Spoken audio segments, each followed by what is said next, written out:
2015 Board of Supervisors meeting to order. Supervisor Brennan, would you please lead us in the Pledge of Allegiance? I pledge allegiance to the flag of the United States of America and to the republic for which it stands, one nation, under God, indivisible, with liberty and justice for all.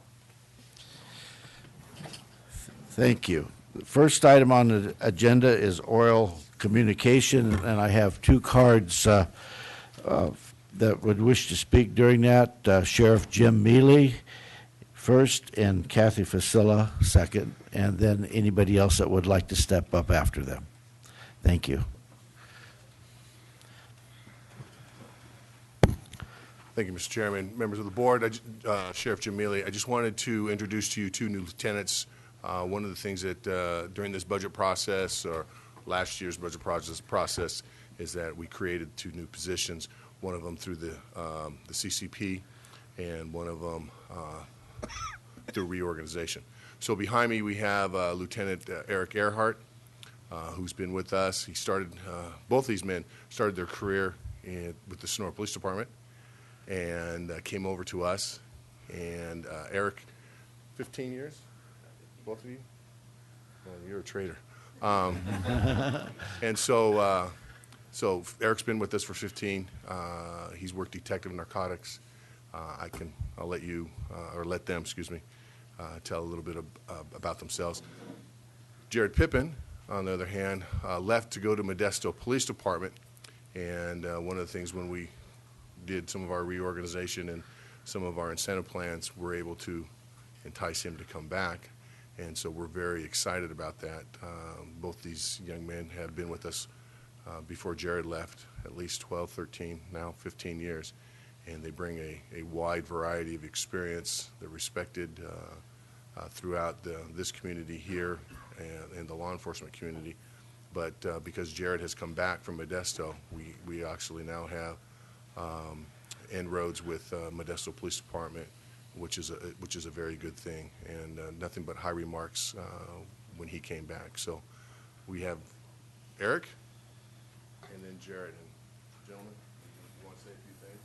Well, say a few things, excuse me. No, thanks for having us here this morning, board. It's good to be back. I'm very fortunate, Sheriff, Under Sheriff, gave me the opportunity to come back. It truly is kind of a homecoming for me. I grew up in Modesto, thought I was going home when I went down there, and it was a great experience. I had a wonderful time while I was there, and it's a great department, but it really is a homecoming coming back here. I have a lot of love for this agency, and I'm very thankful for the opportunity and looking forward to working with each one of you and all the other county employees to continue on in the future. So I'm very thankful and appreciative to be here. Thank you.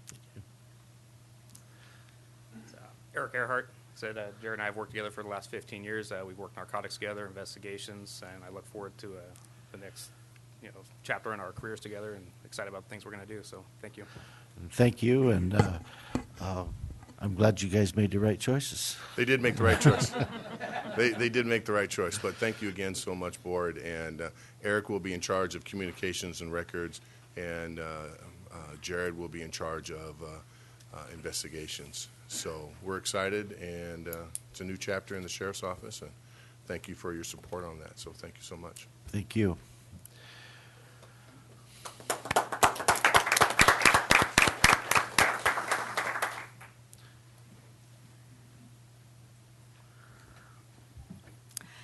Good morning to the Honorable Tuolumne County Board of Supervisors, Craig Pedro, and the County Council, the best board of supervisors in California. That's what Tom McClintock says, and I believe everything he says.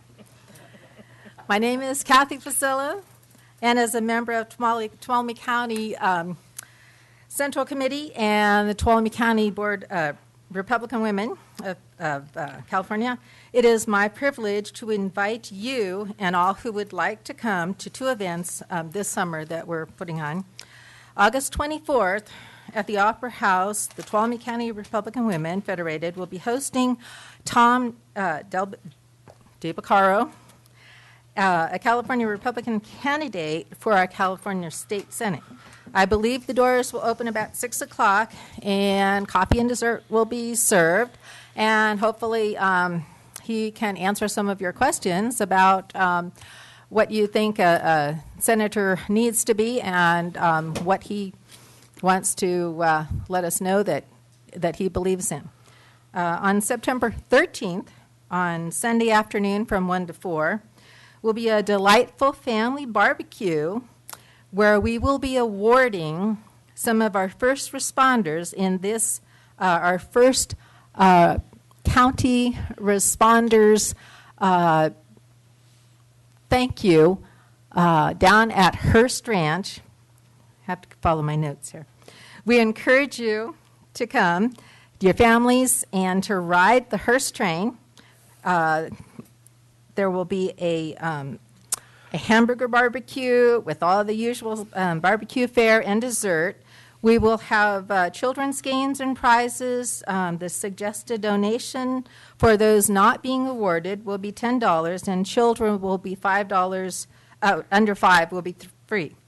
We will have limited tickets, and you can call 209-352-4390 or email at tuolumne-county-rwf@ctrw.org. Thank you so much for letting me have time to inform you and the county about these events. Thank you. Thank you. Kathy, what time was the event on Saturday the 13th? No, it's Sunday the 13th, and it starts at 1 o'clock. Sunday. Thank you. Thank you.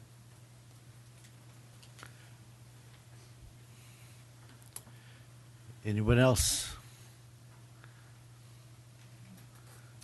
I'm a member of the public, and I went to the Tuolumne County website, both to the home page and to the grand jury page, and I was unable to print the 2014-15 grand jury report because I got a message saying the owner has restricted this document so that it may not be printed. So I was kind of astounded by that because that's a public document. So I just want to bring that to your attention. And I would also like to discuss the grand jury findings and the Tuolumne County Planning Commission response. And I'm kind of curious as to how the Tuolumne County Planning Commission is participating in this response, which they're going to discuss tomorrow night. And there's been no Planning Commission meeting since the grand jury report was released. And I've been attending Planning Commission meetings for 2 years now. And frequently I've been the only member of the public in the audience, so I've had a ringside seat to their meetings. So as a member of the public, I got into a couple of tussles with the Planning Commission on how they treat the public. And they chose to argue with me with the grand jury sitting right there, not once, but twice. So I thought that was pretty priceless. So the grand jury has changed a little bit, and I definitely miss Mr. Steele and Mr. Morrow, because I thought they worked very hard on the Planning Commission, and they took the time to actually go to the sites and talk with the applicants.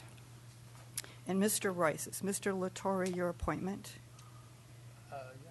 I have enormous respect for him also.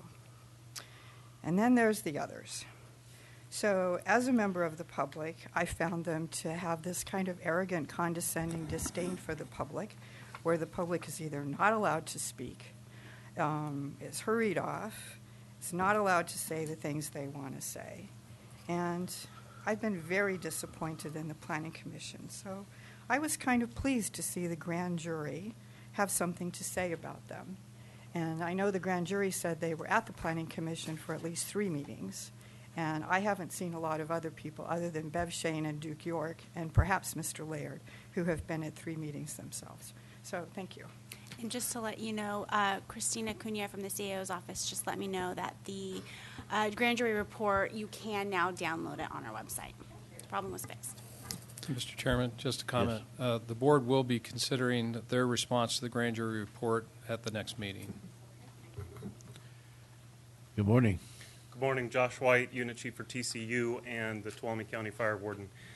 Members of the board, Mr. Pedro, county staff, and members of the public, I'm proud to be here with Chief Avila and let you know that the Big Creek incident is 95% contained at 204 acres. Big Creek incident started on July 29th on the afternoon, and within the first 5 acres, the fire had transitioned from a ground fire to a moving crown fire. Rapidly started burning towards the structures off of Highway 120 and in the Hells Hollow Road area. And fortunately, with the help of the Tuolumne County Sheriff's Office, we were able to evacuate everybody safely. The fire's was contained right around 150 acres that night, and then progressively burned through the night, and we were able to keep it around 200 acres since that time, since the following day. We had resources from all over the state, both locally, federal, state, and local government, as well as resources from Santa Barbara, LA County, and as far out in Nevada as Sparks. So at this time, with the fire conditions what they are, I'm really proud of the community of Tuolumne. Everybody seems to be very fire-wise, but I think that this fire could have been prevented. And if at any time anybody sees anything that's going on that they have any question about, we'd just like to emphasize that they contact us so that we can go out and take a look and try to be a little bit more proactive. If you have any questions for Chief Avila and I. Just a comment. Response was immediate. It was amazing how quick everybody got there. We were having a meeting at the community hall, and there was fire truck after fire truck and sheriff cars. I mean, it was just seemed like within 30 minutes of the plume coming up, there was people rolling. So, great job. Well, thank you. I'm really proud of what we have here in Tuolumne County with the automatic and mutual aid system that we have. But statewide, I don't think anything can beat California's mutual aid system. Thank you. Any other questions? Okay, thank you. Thanks. Any other oral communication? Anybody else would like to speak on any item that's not on the agenda? Okay, I don't see anyone, so will the clerk please read the consent calendar? Minutes of the meeting held July 21st, 2015. Approving a notice of completion for the Columbia Pool Chemical Storage Facility project. Adopting resolution approving the summary vacation of public road easement named Brennan Court and common driveway easement. And as the Air Pollution Control District, setting a public hearing to review and receive comments on the Air Pollution Control District's fiscal year 2015-16 budget for setting the hearing for September 15th, 2015 at 1:30 p.m. Any board member wish to pull anything on the consent calendar? Any public comment on the consent calendar? I'll bring it back to the board for a motion. Second. First and second. All those in favor? Aye. Passes 5-0. Thank you. We're going to take item 8A now. Will the clerk please read item 8A? Consideration of approving correspondence concerning the Veterans Affairs Supportive Housing Vouchers.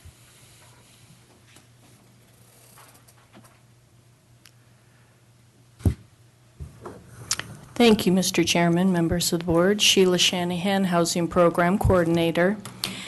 Last week, Michelle Gonzalez from the Stanislaus County Housing Authority called the county concerning 10 rental assistance vouchers for veterans, expressed concern over the administration of the vouchers and asked for our input and assistance. This little background, the Stanislaus County Housing Authority is the housing authority for Tuolumne County and all of the other foothill counties. They administer the Section 8 rental assistance program in our county. And the county is in regular communication with the Housing Authority, and the Board of Supervisors Housing Policy Committee receives reports on the program. And early on, we were informed that the Housing Authority had been invited by HUD to apply for these vouchers and administer them. The vouchers are a joint program between HUD, the Federal Housing and Urban Development, and the VA. The HUD provides the rental assistance, and the VA provides case management, and they're the ones who refer clients to the program. HUD has awarded over 10,000 VASH vouchers to date since 2010, but these are the first to be available in Tuolumne County for Tuolumne County veterans. The Housing Authority informed us that the VA has recently begun referring veterans from other counties to utilize these VASH, that's what they're called, vouchers for Tuolumne County veterans. Ms. Gonzalez and county staff are concerned that our veterans will lose out on this opportunity. This is a very scarce resource, and there's a very large need in our county. And the Housing Authority received clear direction from HUD in correspondence that these are vouchers for Tuolumne County, and those letters are included in your packet. There's a meeting today at the Housing Authority with various VA staff and local service providers who provide assistance to veterans in our area. And with two large federal agencies, state and local organizations, there's a need for better coordination and communication. If the meeting were to take place on a day that wasn't a board meeting, I would have requested that one of the board members attend the meeting. But since it is your board day, in lieu, we're asking for a letter from your board signed by the board chair that would provide some direction at the meeting. We are concerned that the VASH vouchers be used as intended. They were awarded because of the need in Tuolumne County, and we'd hate to lose the opportunity. And at the meeting today, our intention is to go and to listen, to try to coordinate with the various organizations and to resolve the situation. And the letter would be, kind of as needed to provide an opportunity to express the county's position. Be happy to answer any questions. Supervisor Rotifer. Yeah, okay. I'm fine with the letter. I actually like the letter. The issue really is between the VA and the administering agencies for the VASH assistance vouchers. And I just want to, I've had a discussion with Michelle McMasters, who's our VSO director down in that, she runs the office down there. Just so the board knows, we do a lot of referrals out to particularly Amador County because they have a veterans shelter up there, and so a lot of times when we have a homeless vet, we'll refer them up to Amador County. At least one of the referrals has been from Amador County, and we don't know if it went to somebody that was in that shelter or not. We don't know if it's a Tuolumne County, original Tuolumne County vet.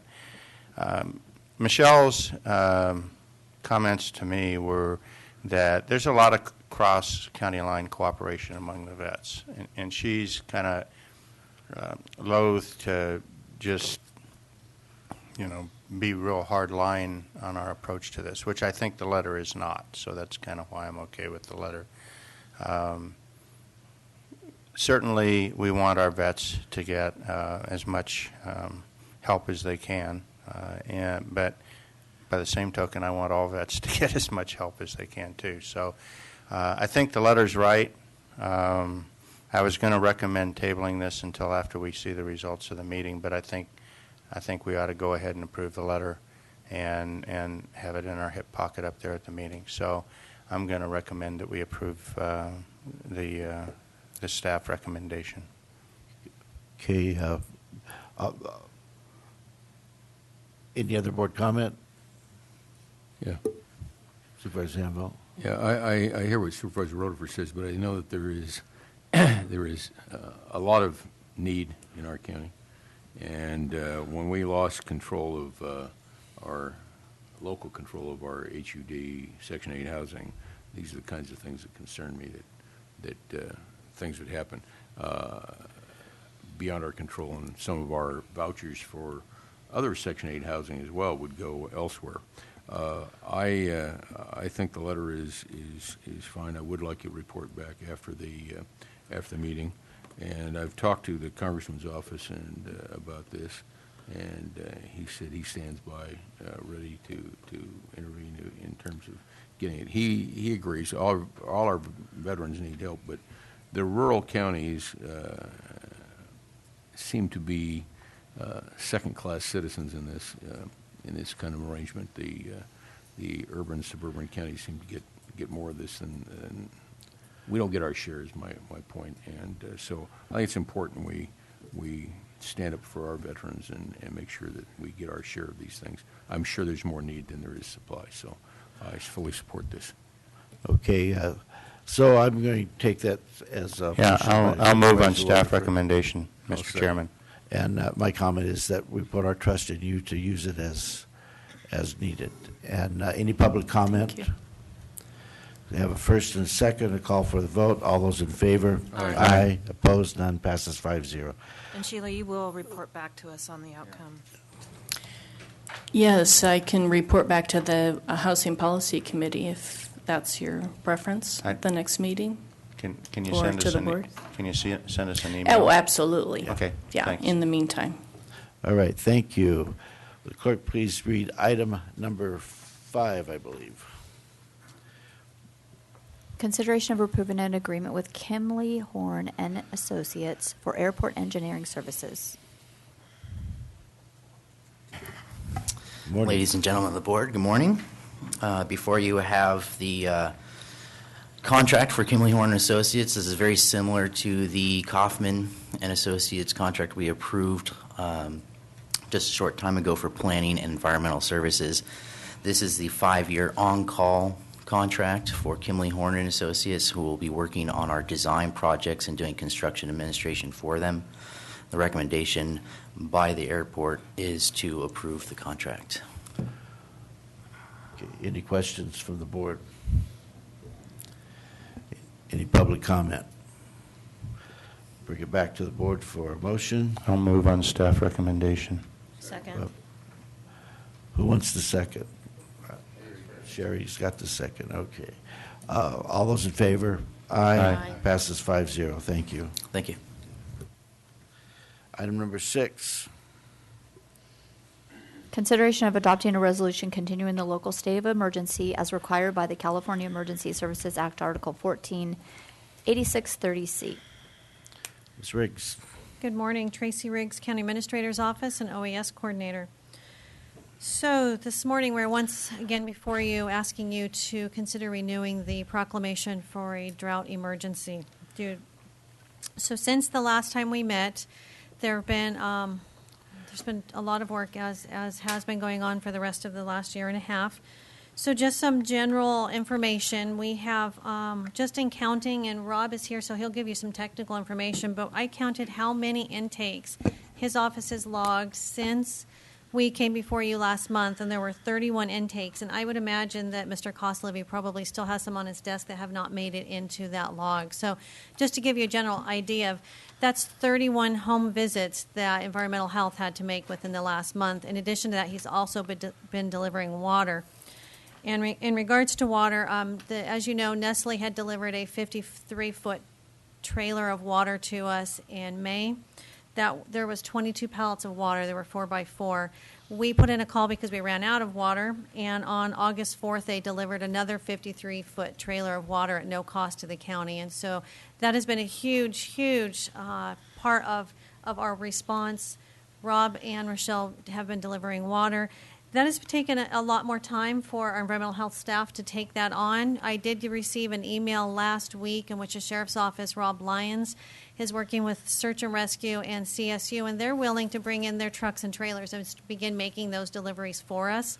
So that was a great, great donation of time for us and a partnership. So I'm looking forward to working with them, and that will gain some more time for Rob's staff as he's making those deliveries. Now, you may remember on the last time we came before you in July, we did have TUD's interim general manager, Dave Andrus, come in. He thought he would be able to be here today. Unfortunately, there was a conflict in the schedule, but we are working with him to be here in September so that he can give an update to your board on where they're at with drought actions. So for OES in our office, as you know, once Rob's office goes in and they certify that a well or a spring, because and he'll relay some of that, there's some springs that have gone dry. Once we have a certification from Rob, then it comes to us, and we, on the 4th floor between council and OES and county administration, work on eligibility and going over what that plan is with that individual who's been affected. So we have had 99 referrals, and those referrals are for some type of water delivery and or tanks. We've had 75 tanks that are been installed, or a few that are still in the process of being installed. We have 10 water deliveries only. We have 2 have declined. We actually have people that once we let them know that there are some conditions on the program that is contained within the governor's executive order, they've declined the service. Could be they want to continue watering their lawns. There are some simple issues such as that they don't want to stop, so they will have their own, take care of it themselves. And then we have had 4 who are just not eligible. Those could be for they're running a business out of their home. There could be different reasons as to why they might not be eligible. So the next thing that we have is, I'm going through my list here, is we have seen an uptake in the number of intakes coming in from Groveland. So I did make contact with John Sterling with Groveland Community Services District and looking for a partnership similar to what we've been doing with Tuolumne Utilities District and purchasing water from them rather than having Mike McConnell, who is our licensed water hauler for ADCA, buying water from TUD and trucking it up to Groveland. John actually is absolutely willing to take it to his board and does not think he'll have any issue whatsoever in getting an agreement approved. And then we'll also look at, are there any homes who are affected up there within their service area? And right now we don't see that that's been the case, but we are, since we're seeing more phone calls, it's better to be proactive and get that in place in the event that there are. Rob Koslevy and I will be meeting with with Tuolumne Utilities District staff on Thursday, and the reason for that is, as Rob will relate to you here in a few minutes, there are definitely some pockets of areas that are within service district lines that we want to find out how big of an area is that. Are all of them able to be served by TUD? And we do that by working with TUD staff to see if it's really financially viable to make those connections. If we determine that it is, then TUD staff take the time to do a project proposal, and they submit that to both Department of Water Resources and the State Water Board. And finally, before I turn this over to Rob, we also have Pete Campa here with Lake Don Pedro Community Services District. As you know, we've been working for months now on trying to get some mitigating actions in place so that we can make sure that they don't run out of water come October. But as I've worked with each one of you for having these dry well workshops in your districts, I want to make sure you know that we are working closely with media and various service clubs and drought task force members to get that information out to the community. These dry well assistance workshops are just that. We're not going to be doing presentations. We are literally going to have tables set up, and someone can come in, sit down at a table with one of us, and work through the issues that they're experiencing, ask questions, and even submit an intake form to environmental health so that he can come out there and do an assessment for them. And with that said, I can answer any questions, and I wanted to turn that over to Rob, and we can do questions later as well. No? Looks like we're okay. Rob? Good morning, Chair and Board. Rob Koslevy, Environmental Health. In order to give an accurate update, I feel that we must stress to the residents of Tuolumne County to conserve, conserve, conserve. This message is not only directed to the utility district customers, but more pointedly at well users. During times of drought, the initial impact can be seen almost immediately on surface waters, lakes, rivers, and streams.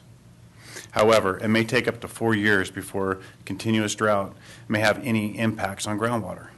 Tuolumne County is entering the 4th year of the drought, and impacts have been observed throughout the county. We are seeing record number of wells and springs drying up. We are also seeing the water quality diminish as well. Once clear water from the tap is now orange and brown. Some waters have so much debris and sediments, residents report that they are dirtier when exiting a shower compared to before they entered. As mentioned earlier, we are in the 4th year of the drought and entering the hottest and driest times of the year. Water usage typically increases during these hot and dry times. Look at last week; it was record highs. It was miserable, and water usage definitely went up during last week's time. The county understands that the residents have done an above-average job at conservation, but we need you to do more. For instance, let your grass die. Tracy mentioned earlier today that some folks choose to still water their grass. Well, you may need to change that practice. You may resort to using gray water or using a moisture probe for your soil to determine how moist your soil is so you can change your water habits. Now, one thing that I have heard is Santa Claus is on the way in the form of El Nino, that all the well problems are going to be answered because this El Nino is going to bring us a plethora of water. Unfortunately, El Nino and fractured rock wells don't always work that way. Just because we have an almost guaranteed El Nino, it doesn't mean that we will have an increase in water here in the mother lode. Now, as I mentioned earlier, during drought, surface water is impacted first, then groundwater. If we do receive heavy rains, the water availability parallels to what happens to surface waters. It will take up to 4 years before that water makes its way back into our groundwater. And even if we do get this high amount of water, it doesn't mean that the drought is over. Earlier in the year in the state of Washington, I'm going to read to you a headline. Washington State, rain no cure for drought due to bleak snowpack. The town that's declared a drought is one of the wettest in the country, yet it has no snowpack. And so now it's in drought conditions, and their governor declared a drought this year. So we need to do more. I know it's asking a lot, but seeing what I'm seeing out in the field, seeing what I'm seeing in the studies, individuals on our well systems really need to prepare themselves. If they do not prepare themselves, their well could be low producing and not make enough for their family's needs, or it could go dry. If they need a new pump, you're looking around about a $5,000 fix. If they need a new well, you're looking at $20,000 to $25,000 and a 3-month waiting time. So we need to do our part to educate our public and to ask them to really step it up for the remainder of the year. Now, the amount of homes impacted, we're actually creeping up on 300 homes. We're at 290 homes, and I have some on my desk, so I'm sure we will hit that number sometime this week. We have 192 wells that have been impacted and 8 springs. And the spring number is what's really alarming to me, is throughout the last 2 years, we've only had a few of them until about 2 weeks ago. Now we've seen a huge intake. You know, it's almost doubled in the last 2 weeks. And that concerns me with individuals that might have ag land that use that for livestock. They're going to end up relocating that cattle somewhere else. So I have some grave concerns on that. And as Ms. Riggs has mentioned, we definitely are seeing pockets. And the pockets are generally where there are larger communities, such as in my area, Tuttletown. There's quite a bit of wells going dry. In the Jamestown area, in the Quart Stent, there's a lot of wells that are being impacted, and we're also concerned with actual water quality out there. With the heavy mining that occurred, there's going to be a most likely increase in potential arsenic and asbestos out there. So we are going to run some tests and see if there is any impact with the diminishing of water and the higher concentration of those constituents. Up on the board, you see our latest map as of the 28th. On that, there's a new feature on there that Supervisor Rutherford requested, and that is the well depths. So if at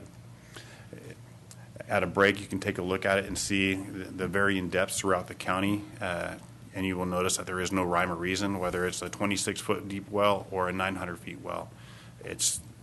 They're all spread out, and there's real no correlation to one working over another besides being in a condensed area. Any questions? Any questions? Just a quick comment. Gary, can you confirm if there is an agricultural producer that there is some assistance, well assistance, or water development assistance through Farm Service Agency for Tuolumne County ranchers, particularly, I think, out of the Stanislaus office? Yes, good morning, Chair and Board and Supervisor Brennan. There are a couple of programs that Farm Services Agency operates that can provide some livestock services. One is through the Farm Services Agency, which will offset the cost of hauling water for livestock. And so livestock could remain on the same grazing lands that they are currently occupying, with some reimbursement for that water hauling. As well, there are some EQIP grants that are available. That's through the Resource Conservation District, and that's also located in Stanislaus County in Modesto. and they have opportunities for improving springs or water sources for livestock. Thank you. Those are the two I'm aware of. Thank you. And one last question. Tracy, the schedule for the well workshops, can the public find that online? You know, I'll double, oh, sorry.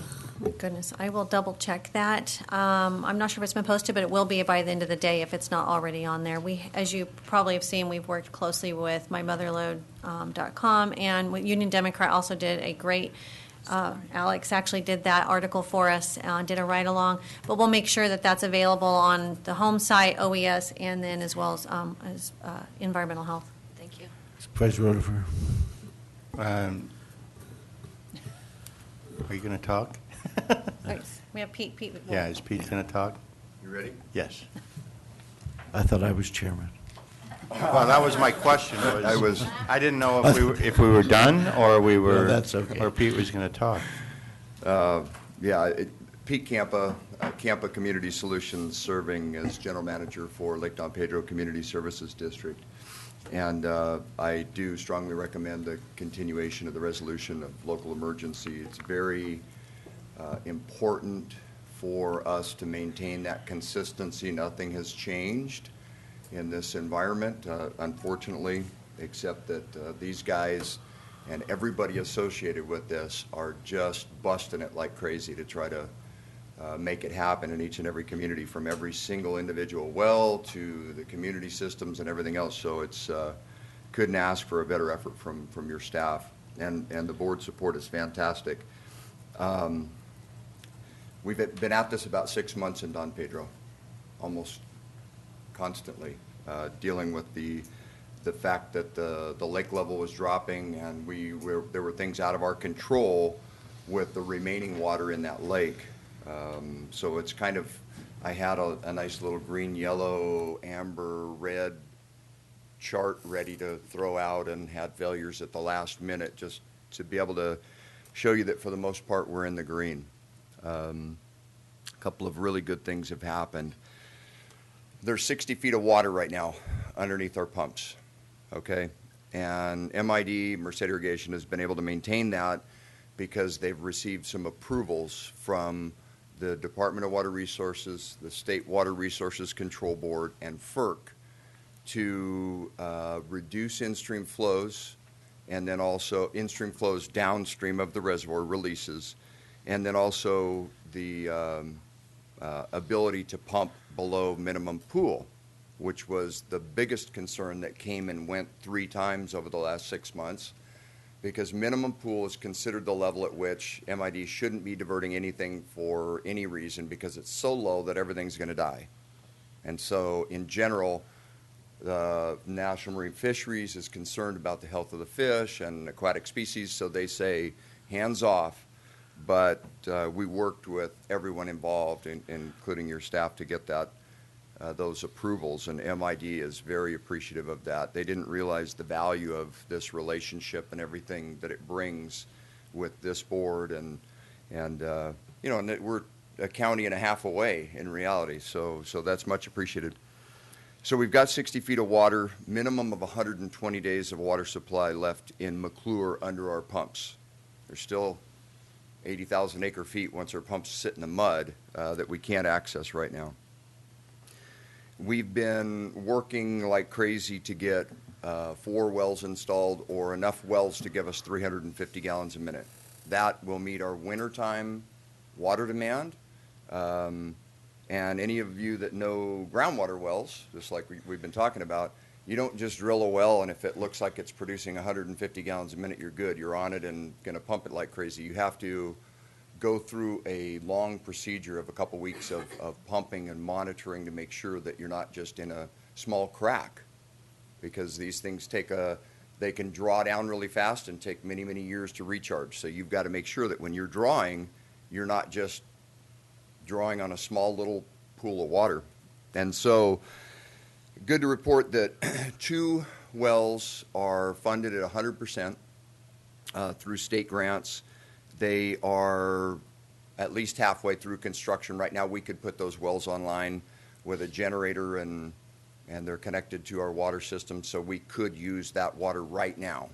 We've just got other construction things we need to wrap up in those locations, have all the permits in place and everything else. So those 2 wells will produce 200 gallons a minute. They've tested out to produce a minimum of 4 months at 100 gallons a minute. You can't really go out there years. All you can do is say, we pumped it at a rate that shows that it's going to hold up and recover quick enough. We can do the calculations. We've got a California registered hydrogeologist that's doing the calculations. So we're confident that we have a minimum of 4 months at 200 gallons a minute for those 2 wells, plus 70 gallons a minute on our existing well. So we're 270 out of 350. Okay? Then we had 2 wonderful producing wells in Tuolumne County, and we really appreciate all the help of Rob in getting those going forward. We ran into a problem. That water is highly saline. It's as salty as seawater in the middle of the foothills on the edge of Lake Don Pedro. It's the quarter mile from what would be a normal water line. It really unbelievable, but we noticed it when we drilled it. Our well driller, Canapa, said he's seen it only a couple times. This is the first time in this area. We had it tested. Truly, it was as salty as any brackish water in the state of California. And we thought, all right, when we get a pump in it and we pump it hard, it's going to draw that down, and that's just surface influence. It didn't. It was also a very small fissure that we were tapped into. A lot of water in a small area, but as soon as we pumped it hard, that went down. The recharge rate was less than 35 gallons a minute, and it stayed salty. So we're going to learn a lot from this drought, too. We'll have all these records made available to your folks. So we had to step away from those. I can't call it abandon because the state doesn't like the fact that we're abandoning 35 gallons a minute. We're moving on. As part of those first 2 wells, we purchased a 17-acre piece of property, and on that property was 1 existing well, but it tested out so well that we are looking at drilling up to 2 more locations on that site. Because we feel that we're in a zone that's got separate fissures and not interconnected. We've had monitors in place to determine that. So next week, on August 10th, we'll have Canapa back out there to drill a couple more places. And again, we don't have that much to make up, but we expect that we're going to produce that 350 gallons a minute going into the time that those pumps go dry. I've got a big green light on that. I think we're good. Our community is holding strong at a 50% reduction in water use. I mean, that's huge. It's huge on our revenue, with $120,000 of lost revenue, unrecognized revenue at a time when our expenditures are $500,000 over budget in a fiscal year. So it's a lot. The leakage rate has been a concern in the system. You produce this water, you put it into the system, and it leaks out. It's kind of like talking about the ditches. You got to put water in the ditches first, and then what doesn't leak out goes to the customers. This system was improperly constructed in the 60s, and it's leaking like crazy. We've had nearage construction from Sonora out there almost continuously for the last 4 months, chasing leaks because our people can't keep up with them fast enough. We had a huge backlog 4 months ago, and so we're on top of that now. Plus, we're moving forward with about a $3 million project to address these leakage. It's in the small pipes, not in the big pipes, and so we're going forward with an IRWIMP application, and we hope that'll be successful to be able to replace those within 6 to 9 months from the first of the year. So all of these things come together, and we look like we're doing pretty good. Supervisor Rutherford. Yeah, the reason I was anxious to get Pete up there is I have the same concern this year, specifically in the Don Pedro area, that I had last year when both Twain Harte and TUD were sticking straws in the ground. And that concern is what kind of an effect that has on other groundwater users. I wanted to mention that. obviously you have to do what you have to do. I'm not telling Right. you not to, but I think that's something that we need to be monitoring out there as we start sucking more water. I mean, everybody does it. When surface water goes down, everybody starts diving into the ground to get groundwater. But obviously, everything that was already said about groundwater just gets exacerbated when we're doing that. So we really everybody needs to understand that there's a synergism there between surface water and groundwater. So. Well, it is. There were a lot of people in the community that were drilling wells just because of our water conservation regulations so that they could continue to irrigate their landscape. Yep. And that was a huge concern. So we have been drafting groundwater regulation, not to restrict people from drilling wells in the community for domestic purposes, but for the potential of people drilling wells just to be able to irrigate. Sure. Irrigate landscape, not product, not for agriculture.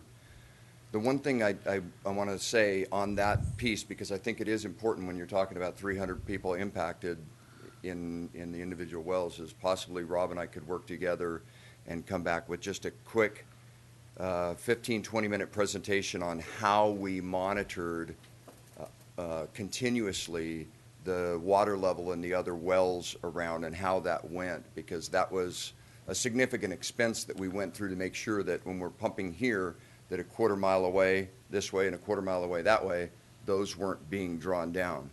And when we were in the Tuolumne County side on the wells at the park, there was a direct connection. Drew one down, the other one moved right away. And so there's a lot that we've learned from this and a lot that I think can be of benefit to the county Yeah, I don't want to add to your workload, but in the aftermath, that would be very interesting. Yeah, information. I can just tell you the wells that we drilled and tested and that we're developing have no interconnection between them, so it's assumed that the other wells in the area shouldn't be impacted. But it's good that you have looked at that. And Don Pedro is a little different than, say, Twain Hart, because it's pretty wide open and the properties are a long ways apart. So the possibility is less. Not that it wouldn't be, Right. but is a little less down there. So a lot of hard work to bring water to the people. Yeah. And I hope they appreciate everything everybody's doing there, because it's not easy on anybody. Any other comments? Did you have anything else that you want to report? Any public comment? Okay, so this is, Carl? Okay. I move to adopt the resolution containing the local state of emergency as required by the California Emergency Service Act, Article 14. First and second. All those in favor? Aye. Opposed? None. Passes 5-0. Thank you. Clerk, read our next item. Number 7, consideration of adopting a resolution declaring surplus and authorizing disposal of real property known as the Jamestown Mine, as a former Jamestown Mine. Mr. Richardson. Yes, good morning. Daniel Richardson, Deputy County Administrator. After 18 years of working on this, we're going to declare that the Jamestown Mine property is surplus and not needed for public use. This 429 acres, the county acquired in 1996 with the intention of economic development. We've attempted we have sent out a request for proposals, and we do have a proposal before us which we are considering, and part of this proposal is to acquire the county's portion of the Jamestown Mine property. To make this happen, we have to take 2 steps. One is to declare that it is consistent with the general plan, which Bev Shane, our Community Resources Director, has done. And the second step is to declare the property as surplus and no longer needed for public use. A resolution has been prepared, which makes these statements clear, and has been, like I said, coordinated with County Council as well as other attorneys in our assistance. So that's our item before you. Any questions? Any questions for Mr. Richardson? I have, it's not necessarily a question, but within the resolution, there was a whereas that I wanted to modify. Is it something we can do, Sarah? Let's see, on the bottom of page 4, it says, whereas an appraisal by Wright Appraisals, Inc. estimates the value of the property at $169,000. I would like to qualify that statement because the value is based on the existing liabilities that come with it. So the value is actually greater, but the net value is less because of the fact that it's attached to those liabilities. So if there's some language that you can put in there just to qualify that, so that anybody that reads this understands, we're not just saying it's only worth $169,000. That would be. Would you want it to say just due to the fact that there are ongoing liabilities, or do you want it more specific? I think I would be more specific, also because of the fact that the liability is a changing thing, and it changes based on the date, because every year we pay down that liability.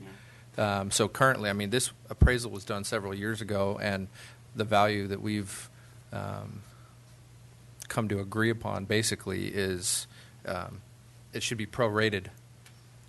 We can certainly do that, and either your board we can bring it back for the next meeting, or if you want to give us discretion to come up with that language as you've directed, and we can modify I'm it fine so with the just chair can- discretion. I just want to identify it. Or we can work on it and bring it back. This afternoon? Well, we have a lunch meeting. Some of us have a lunch meeting that is a work meeting, so we Okay. are not available during that time. I could bring back some language in that paragraph that just refers to the liabilities that are mentioned in the previous paragraph, that we're paying $100,000 every year. Due to the liabilities, as mentioned previously, the appraisal states this. So if you like, I can come back. Yeah, later on. Yeah, 'cause yeah, the whereas that above would it work. does. Okay. It does address it, but it doesn't really qualify the value. Correct. 'Cause- And the relation between the liability and the value. So Okay, I'll bring back language later on Okay. in the meeting. Is that okay with the board? All right. When we bring it back, I'll ask for public discussion on it. Thank you. Clerk, please read our next item.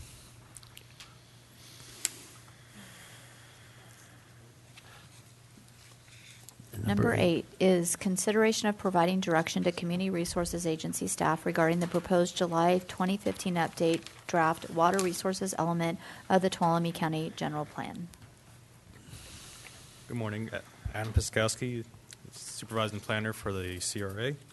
On February 3rd, your board held a workshop on the general plan update, and your board directed staff to revise the water resources element and referred that element back to the Water Policy Advisory Committee for review. Your board held several discussions on water issues throughout the county, which included that water is critical to the county's future. The county should have a lead role in water planning. A comprehensive countywide plan related to water was needed, that we need to secure water rights, and the identification of our water needs was essential to support future planning, and also that the general plan should be used as the basis of a shared vision for the county's future and the all future of water planning. Staff has prepared an updated version of the draft water resources element, and we utilize yellow highlight text to identify policies and programs already included in the water resources element that addresses several of these issues. For other changes, we use red underlined text for new proposed additions and blue strike-through text for deletions. Key changes to the July 2015 updated draft include a revised introduction regarding drought in general, along with its effect on Tuolumne County. We also included a new drought considerations section, which includes policies and programs to plan, prepare for, and adapt to significant drought impacts on the county's water supply. The Water Policy Advisory Committee reviewed the updated water resources element at their meetings on May 29th and July 2nd, and changes made by the Water Policy Advisory Committee are shown in green text. So, and if you like, we can go page by page, or if there's just certain pages that your board has comments on, we can address those. Pleasure of the board. Tired of reading. I think what I'd like to do is just go over the ones that were recommended by the Water Policy Committee, the changes. I think everything else in there, we have a pretty good understanding. We've all looked at it a number of times, so if you would go through those, does that work? Yeah, I think I've got a couple of things that when I went through it again that I'd like to talk to, but I don't think we have to go through page by page. No, let's just go through for the benefit of the public, go through the changes that were made by the Water Policy Committee, because we've already discussed this once before, or more than once. Okay. On page 19-1, there's just a few minor changes just to expand on or provide examples on other beneficial uses in the first paragraph for water users, which are domestic, agricultural, industrial, biological, and wildlife. And then moving on to page 19-3, we added the drought section, and then there was just a comment from the Water Policy Advisory Committee to add a fourth type of drought condition, which is the regulatory drought. And then on to the next page on 19-4, about halfway, starting with the sentence on January 17th, the Water Policy Advisory Committee added these several paragraphs regarding state of emergencies versus local state of emergency. And so we added on when Tuolumne County declared a local state of emergency and what that means. And then we just have minor changes throughout the water supply section. On 19-5, policy 19A1, we added, or the policy committee added, gain access to other senior water rights, and that's also reflected in implementation program 19AA regarding senior water rights. Yeah, while we're there, this is one of the ones that I would like to propose for 19A.A.3, that at the end of that sentence that we add the phrase supporting healthy watershed management.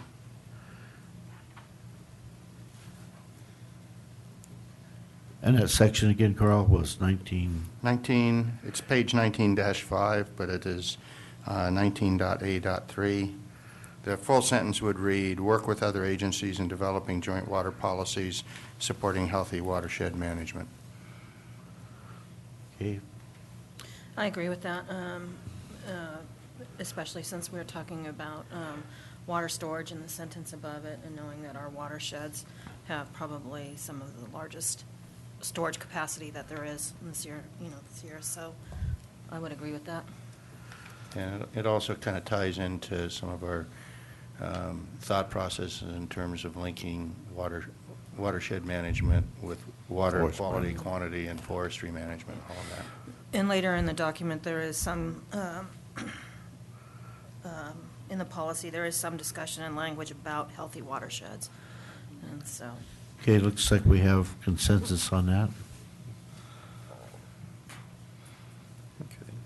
Okay. Moving on back to 19-6, it's program 19A L, and there was just a rephrasing that program, and that's to include incentives such as fee reductions for rainwater harvesting and storage facilities. And it was also recognizing that water and sewer purveyors may adopt regulations that may prohibit rainwater harvesting and storage facilities because it could affect their systems. And you'll see that language added to several other policies throughout here. Okay. Mr. Chairman? I agree with adding the comment that Supervisor Roderfer suggested in 1983, but that's a goal. And usually with the goals, we have an implementation program that corresponds to that. And I think we perhaps need to add one. In fact, does that, because I don't think it's there.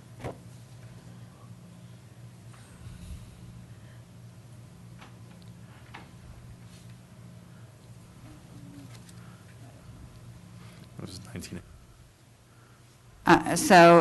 Supervisor, you would be recommending that 19AE, where he talks about working with other water agencies, to add the watershed language there? Or do you want a separate? I'm not sure whether that's the right place to add it or not. That talks about water agencies, but I think it goes beyond water agencies. Healthy forest or watershed management, I think, goes with the Forest Service. Okay. BLM. Because 19A3 then refers to work with other agencies. So we could either modify 19AE to be broader than just water agencies to say work with. Well, I suggest we do something here, yeah. And we can either modify that or add a separate one, whichever you would prefer. Okay. Easy, I just So think we need- we'll work on that. Is that okay with the board? All right.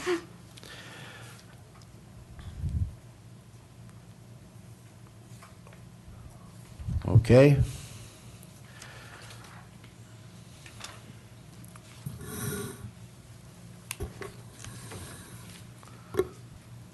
And then on the top of page 19-7, it was a new policy, 19AJ, which is retrofit plumbing fixtures, and that was just to encourage plumbing retrofits to be installed in existing buildings to reduce water use. And then moving to page 19-8, it's a program 19BD, and that's again just what I mentioned earlier about this one's for gray water irrigation, but recognize that the purveyors may adopt regulations to prohibit those based on how it may affect their systems.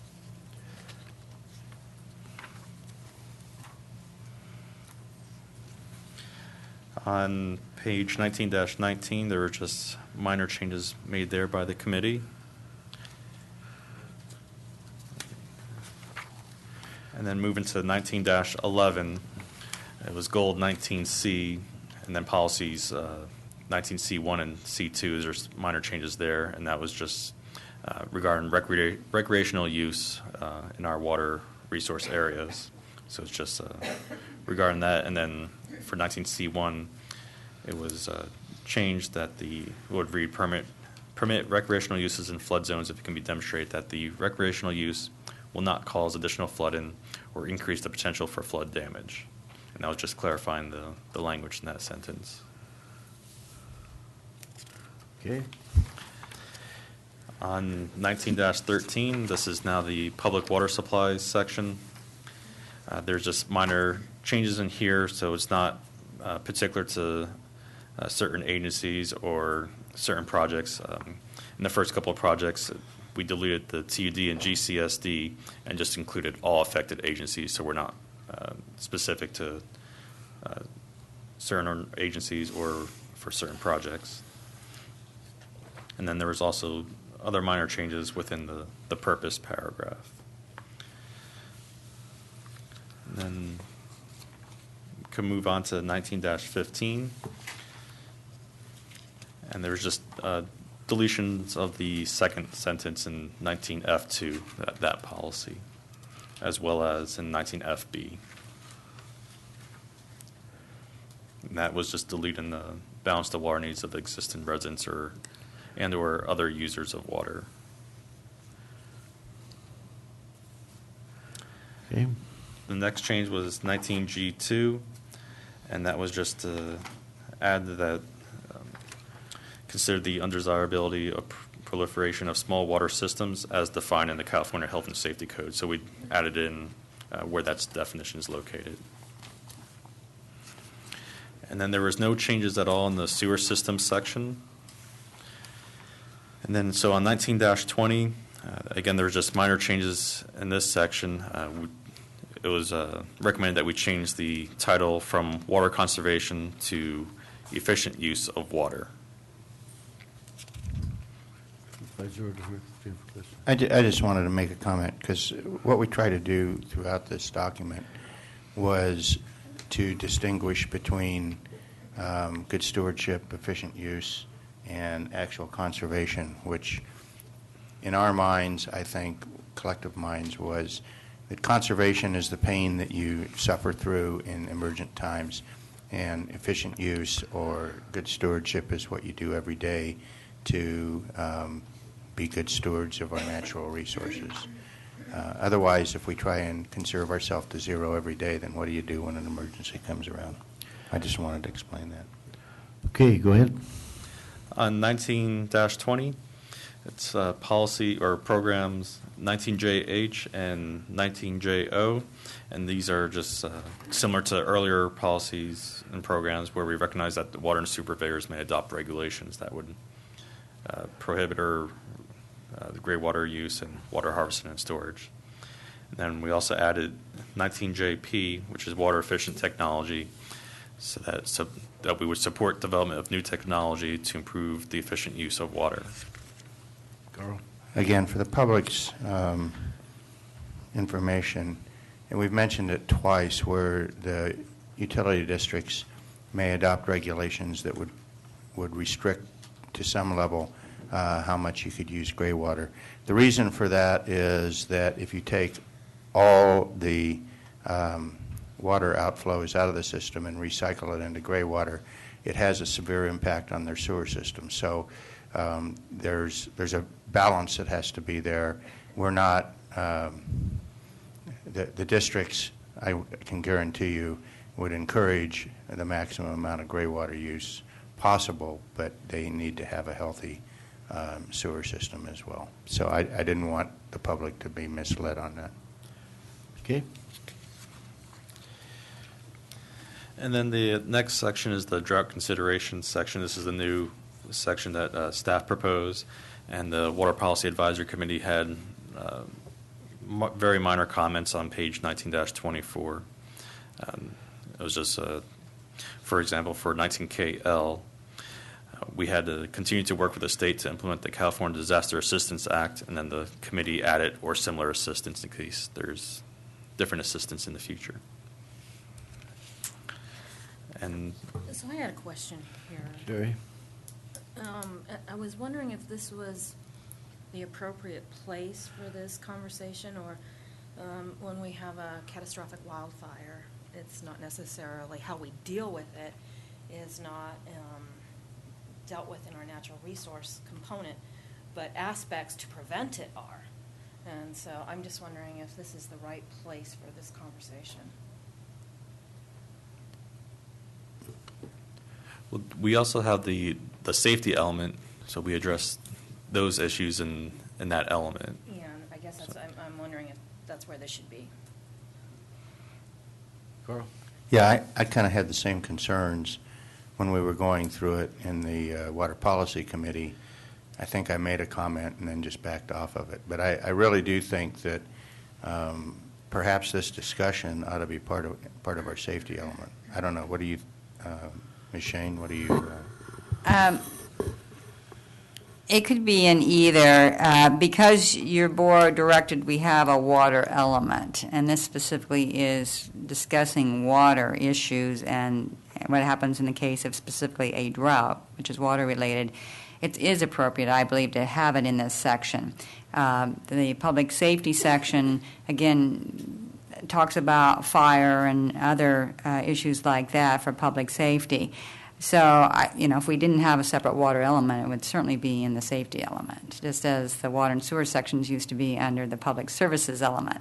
But again, it's your preference if you'd like to have all the water issues in one location.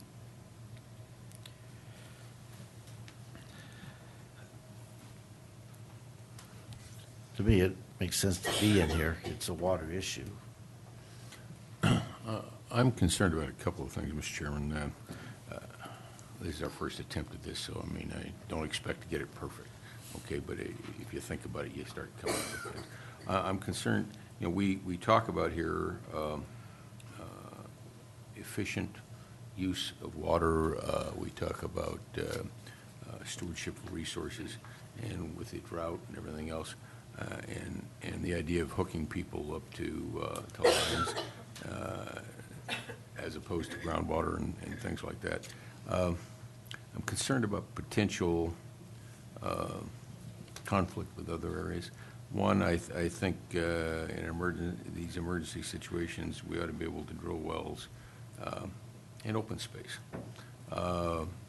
We ought to be finding ways to minimize the impacts to our water purveyors in terms of running their lines or replacement lines in the most efficient and cost-effective manner to service areas. And there's a conflict here that I'm beating myself up over as I'm speaking, but we generally don't like people doing this through ag land, and that may be the right thing to do.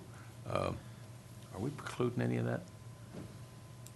Well, we have addressed the wells in the open space, and Adam's looking at the policy. It's in policy 19BK, which is on page 19-9.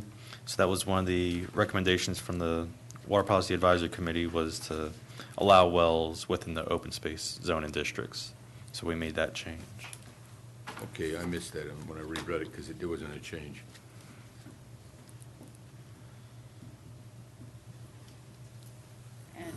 The other issues could be included in the drought preparedness plan, which we do include in 19KD, which would be to work with the water agencies to develop such a plan.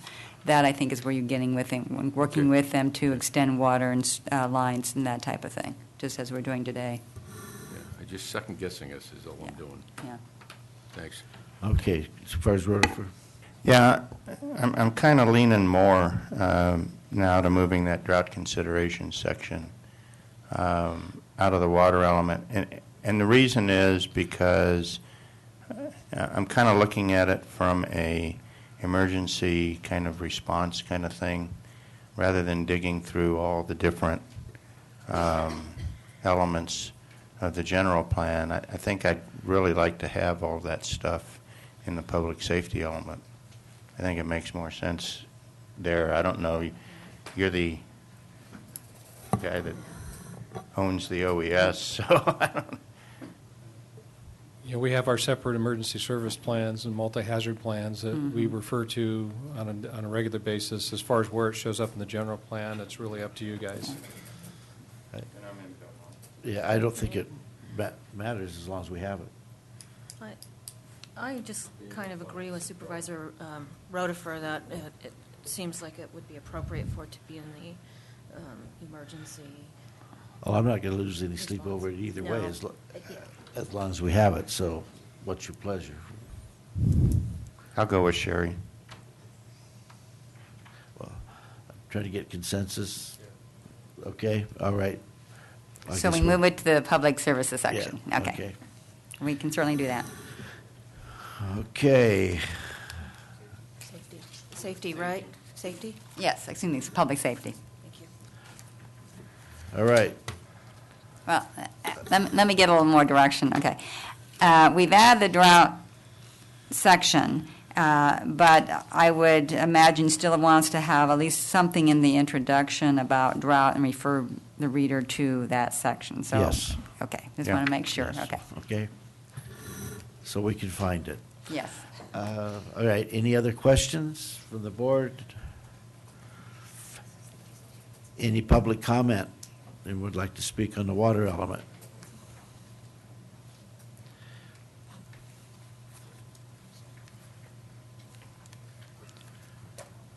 Hi, I'm Jim Grinnell. I'm speaking as a member of the public and specifically not as a member of the TUD board. I want to compliment Adam and Bev and Carl and Sherry in particular on the Water Policy Committee. I think this has been a really great thing that you guys have been involved in. And the one element or the one portion of this that I think you have to realize is the water situation is really a transportation distribution problem. There's water, but it's not necessarily in the places that you want it. And that also includes water for fire flow and water for public areas, water for these little small communities. Maybe they're too small to be served by TUD at the present time. Maybe they're out in the middle of nowhere. But they need water and they need fire flow.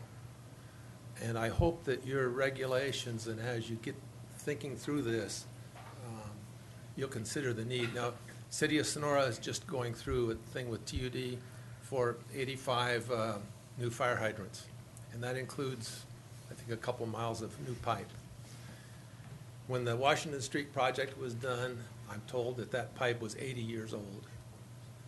And our pipes in this area cannot support the newer, in other words, like an old 4-inch pipe used to be good enough for a fire hydrant. Now you've got to have a lot more pipe and a lot more fire hydrants, and they need to be closer together. And so I hope that in your planning, as it fits this, that fire hydrants and fire flow and the need for that are certainly included. And I'm sure that the various water agencies will all cooperate with you. It's just a matter of money, and so, when the money gets dished out, please be cognizant of that. Thank you very much. Thank you. Any other public comment? So, we've given you our input, and you'll bring it back, and this is really not an action item at this time, other than the direction we gave you, or do we make it an action item? What would you like? We believe we have a direction to move the drought portion of the element to the public safety section, and also a couple of modifications that your board directed as we read through this. All So right. we have that. Thank you. And a reference statement in the upfront Yes. drought discussion referencing it. Yes. All right, thank you.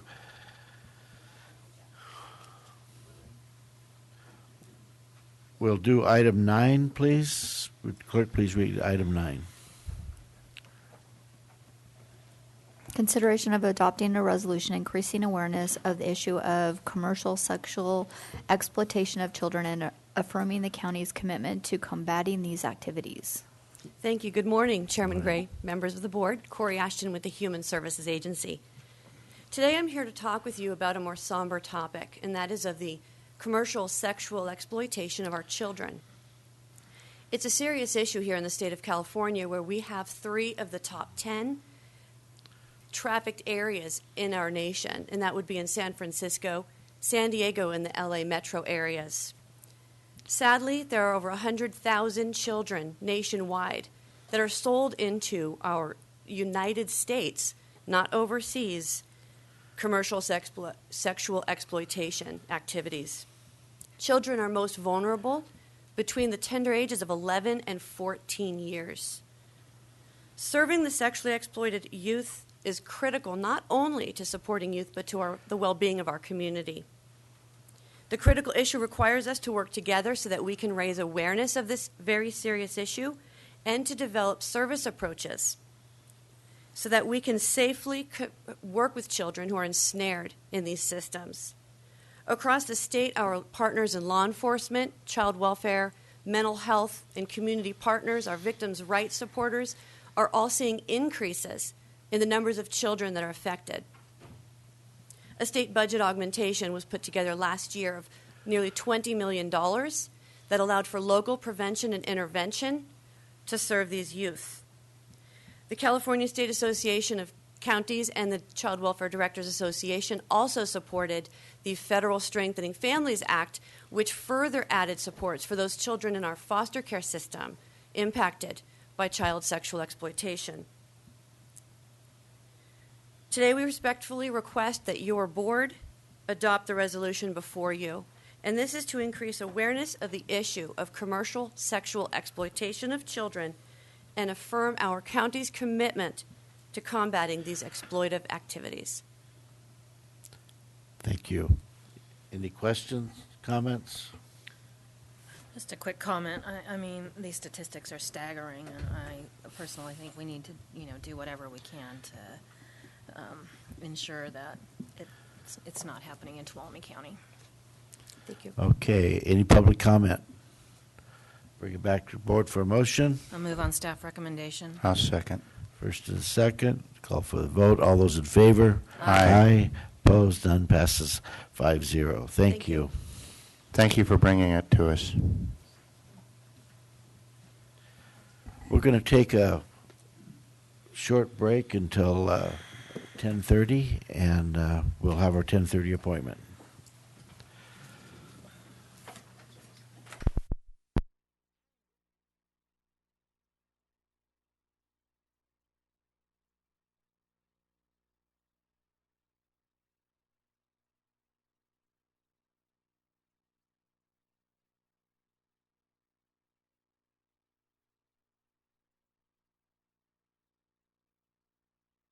Reconvene the board meeting.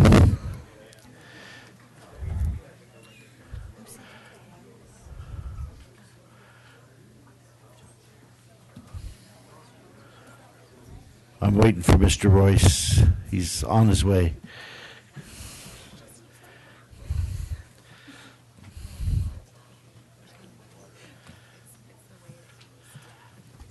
Okay, two housekeeping things. Been asked that the board members please try to speak directly into the mic so that everyone may hear us. And also, we're keeping this door open for circulation purposes, so we didn't forget. All right, will the clerk please read our 10:30 appointment?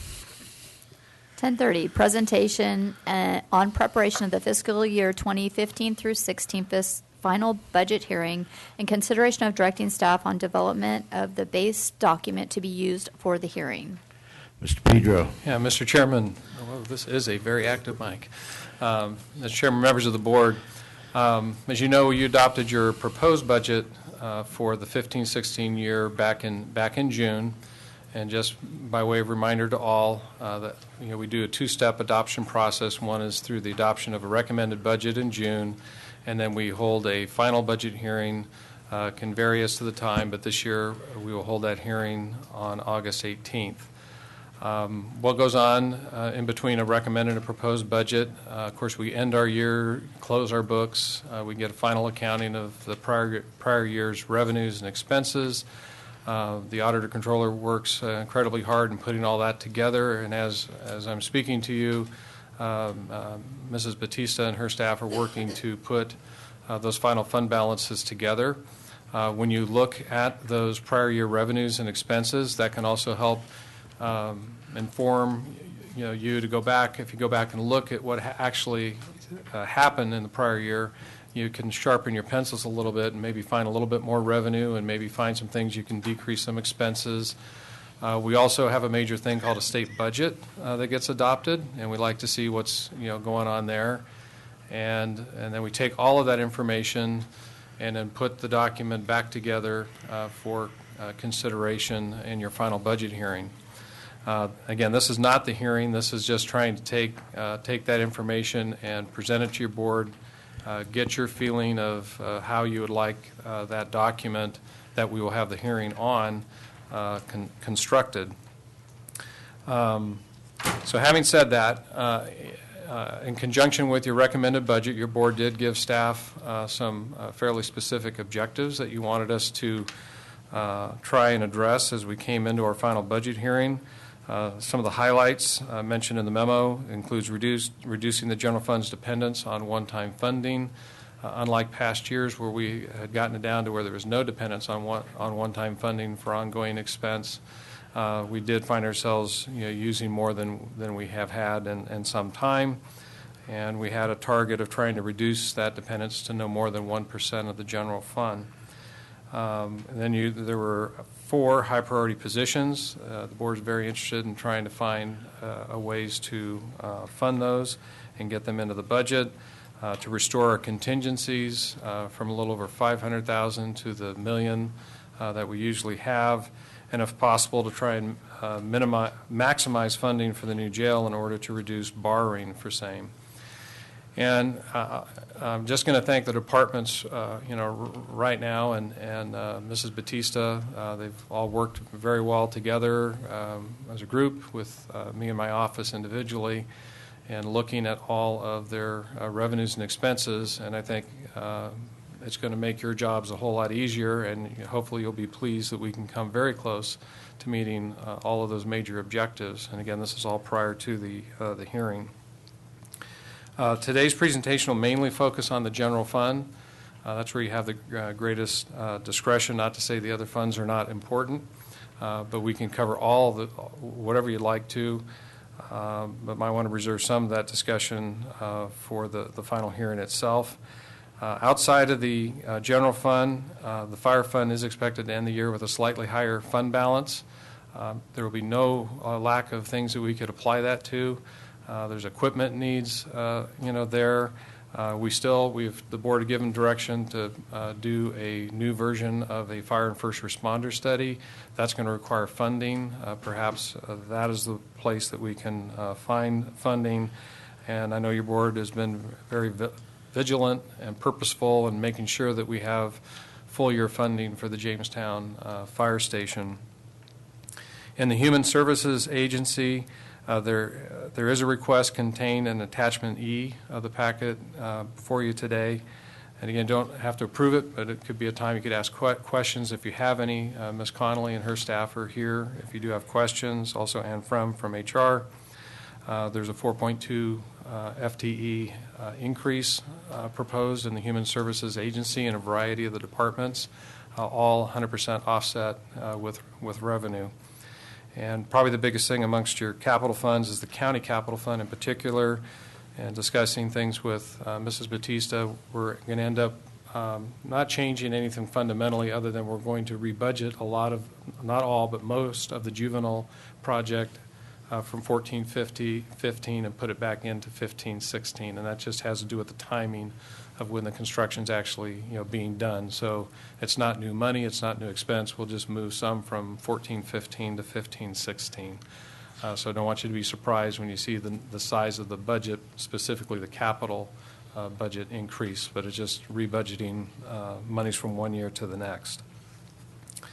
So with that introduction, what I'd like to do is just walk through as quickly as I can some of the basic worksheets included in your packet to talk about the challenges in both ongoing operational component of the budget in the general fund and also the one-time project component within the general fund, things that your board specifically requested us to look at, some other things staff is asking you to consider, and some potential solutions to how to get to a balance in that document that you'll have the hearing over in later this month. So we'll start by looking at, and I've done this we're going to do this in spreadsheet form because if you really want to plug and play and have us move things around, we can just do it live and try to work these issues. So in the general fund, on the operational side, again, there's that objective of reducing that dependence on one-time funding to get within that 1% of the general fund. We would need to address about $618,000, trying to find some ongoing revenue or decreased ongoing expense to address that. Then came the high priority positions, and what's before you are partial year funding numbers.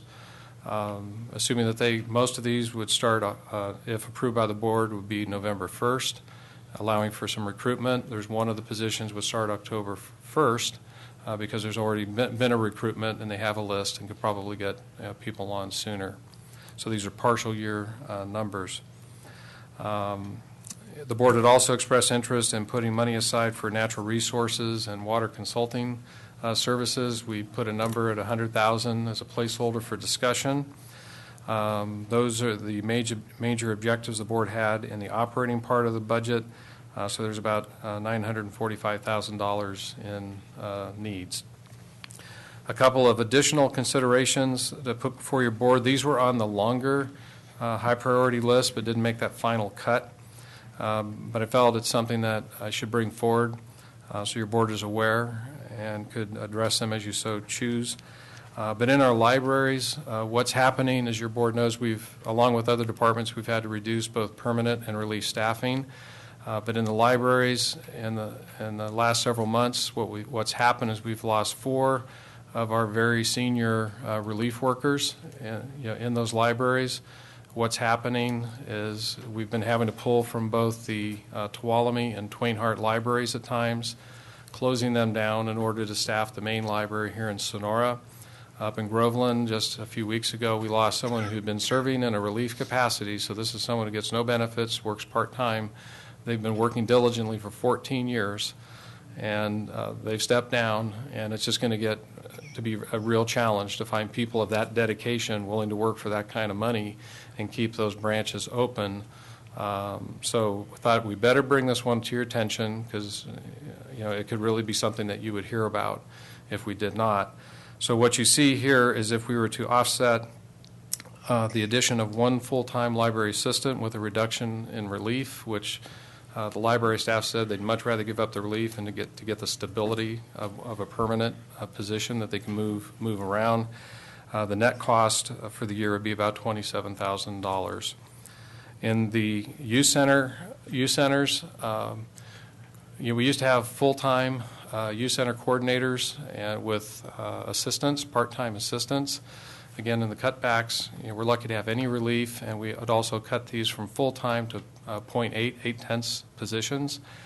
And what's starting to happen now is a regular rotation through youth center coordinators. We have gone through all 3 youth centers have turned over in the county this year, and there's a potential of losing one of the new recruits here shortly. And it's nothing that anyone's done. It's just they just can't make ends meet. And so this was to put before you, if we just took that from 0.8 to full-time, we think that would help with recruitment and retention. And if we did that, it would cost about $19,000. And again, you have youth centers in Jamestown, Groveland, and Tuolumne. So if you add that, now that is something that was not on the board's radar list, so that's why I put it as an additional consideration. That's about $46,000. So your bottom line need in ongoing operations would be $991,000. Again, due to the hard work of the departments and revenue and expense adjustments, we can offer, without anybody losing anything, be able to address $758,000 of this need. And I do want to mention what happened, because what was in your board packet, the original packet, was about $810,000. There's a couple areas I wanted to mention in particular. I know one that I know your board had some questions from the public on. When we were preparing the National Disaster Resiliency Competition applications, asked to have some approval if we need to bring some consulting services in to make sure we refine those estimates and so forth. Due to the good work of Maureen Frank, working with some of our consultants, we've only needed a little under $5,600. That's it. So good work to Mo and the others. You gave me up to $100,000, but that's all that we needed, and that's in there. In the treasurer's office, we actually flipped something. We needed to add expense. We showed it as a cut in our first round. That was caught. That was almost like a little $12,000 flip there, so that error was caught. The board had expressed interest in making sure we had dues that would allow for voting rights in a couple of the agencies that you attend, and Mountain County Resources and the Association of California Water Agencies, so we did put that in. I just want to make sure the board knew we got it in. And then probably the biggest impact, unfortunately negatively, but it is what it is we had a new calculation on our court-related AB 233 costs. There's a computation that's done of a share of costs we have in certain court costs, and that's gone up, as well as our anticipated cost for appointed counsel. And that's when there's a conflict and we have to go get a conflict attorney. Those are those costs. So that probably was the single most significant increase in costs, which affected that. It took that $810,000 down to the $758,000. Also have to mention under AB 109, your board at your last meeting approved the CCP plan and budget, and then you took a subsequent budget action. And you may recall that we did take about $66,000 of that and put it into to balance the budget action, put it into contingencies. Upon further review after that meeting, talking with representatives from the sheriff's office, they've said, we really need that money in our jail, an additional jail deputy, in order to man one of the work crews that have been doing such a great job around the county. And if we don't do that, that would have a negative impact on jail, coverage actually in the jail. And if you want, certainly the sheriff's here and you can talk to him more about that, but it seems like a legitimate thing. And so it's something we will need to address as we move forward. I also gave some options of how to, beyond these other solutions, some other options like don't fund specific items, start positions later in the year. use one-time money for the natural resource water consulting. Since it's not an ongoing kind of thing, it'll be more of a project-specific kind of thing. And you could also utilize some of the decision packages that I've been asked to add to the suite of information this year. I think I'm just going to roll through this, and I'll stop at a point here. On the one-time special project funding side of the budget, in order to restore our contingencies, and I did not adjust this number for that AB 109 money I just talked about. We needed to add $528,000 to get up to our $1 million. We did receive a request from 3 of our community organizations, the Buffalo Fair requesting $14,000 this year, the Arts Alliance $60,000, and the County Museum. 3 different proposals totaling $22,000. So there's 3 specific things that they were interested in, but they totaled the 22. Also, we had the animal control generator project, $100,000, and there had been interest in, instead of transferring money from the Columbia Airport Enterprise Fund to the Airport Construction Fund, could we look at potentially using general fund money to cover that instead of the money from the Airport Enterprise Fund? You total that up, and that's about $790,000, in challenges that staff was asked to try and address. Some additional considerations for your board. You heard a little bit of this earlier this morning. Due to the drought emergency, there's been a huge demand on your staff, particularly Tracy to my left, your OES coordinator. She has been not totally but nearly consumed in trying to keep up with the drought emergency.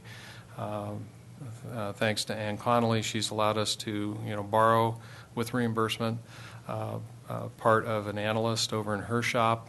We used last year some of the money that we thought was going to be needed for ATCA. Your board said we could use that to help fund that position for several hours for part of the year. This year we've been using some of the money that were allocated from the MIWACs for emergency services to help keep that person in the office, at least for the first few months.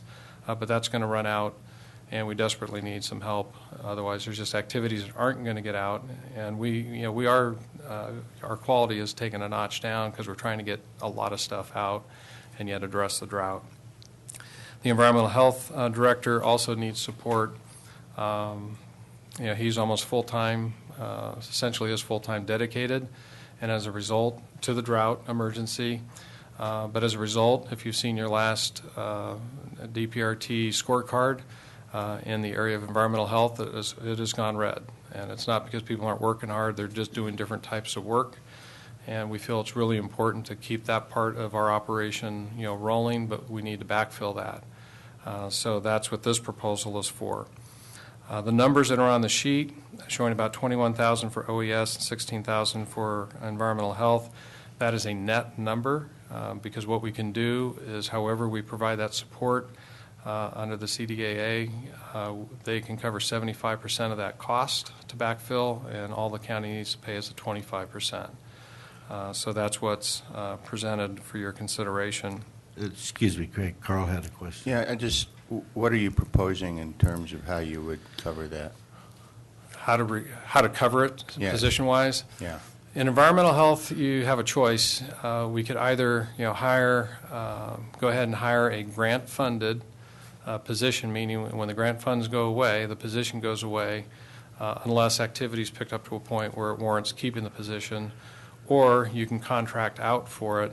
Contract's going to be more expensive, but you don't have to deal with the position either. I think if you ask the department, they'd want either one, but would probably prefer going for a staffer in the hope that the workload will continue, meaning the economy's doing better, and then you can just keep the person.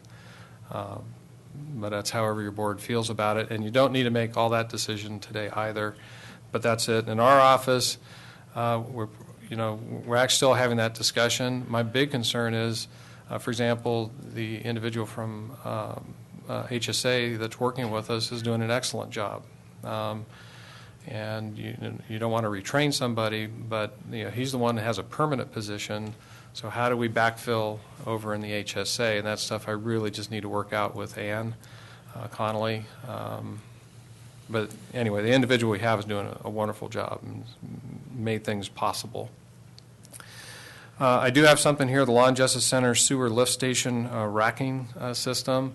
There's a proposal that's been put forth, and this is from the perspective of what's the best way to pay for the maintenance of a sewer system that when you have a detention facility, things that don't normally go into sewer systems end up in them, like pillowcases and sheets and things like that.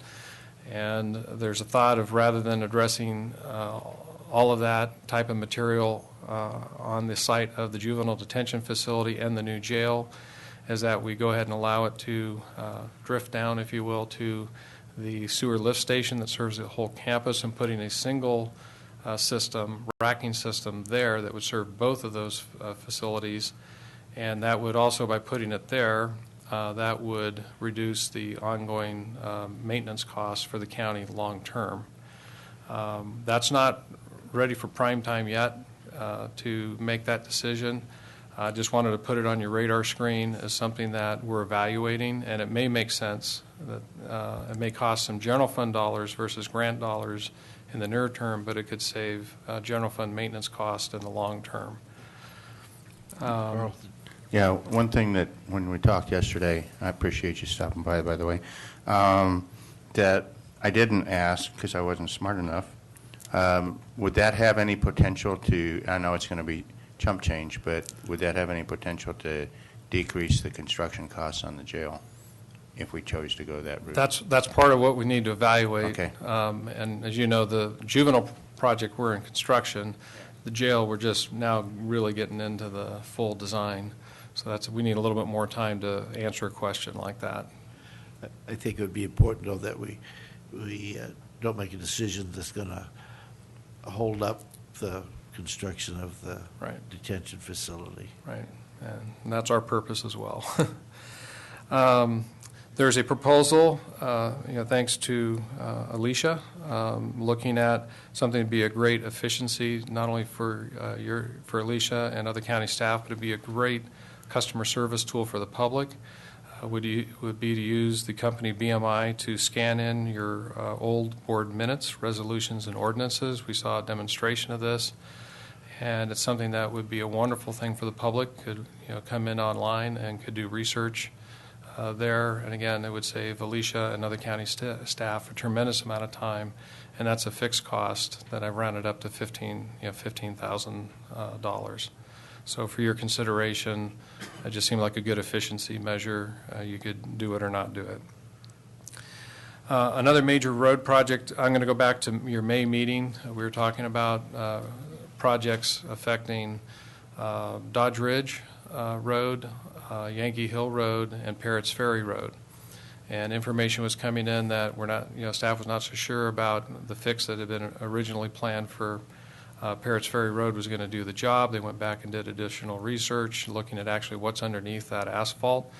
And that ranged, not a huge surprise really for Tuolumne County, but in some cases there was no base. In other cases, I understand, as much as 11 inches of base. But you can't make an effective, long-lasting repair just going over what is. So they've reevaluated that project. They originally budgeted $468,000. I'm rounding for that. They would need another $929,000 to really fully fund that and do it the way that it should be done. So there's a good base, a long-lasting base and surface, and that's a large item, but an important roadway to the community. And at the time, the board said, bring this stuff back and let's have a discussion about those three projects, whether they can all go, or maybe you'd want to fund one or two versus a third one, or do we have funds from somewhere else to pay for these projects?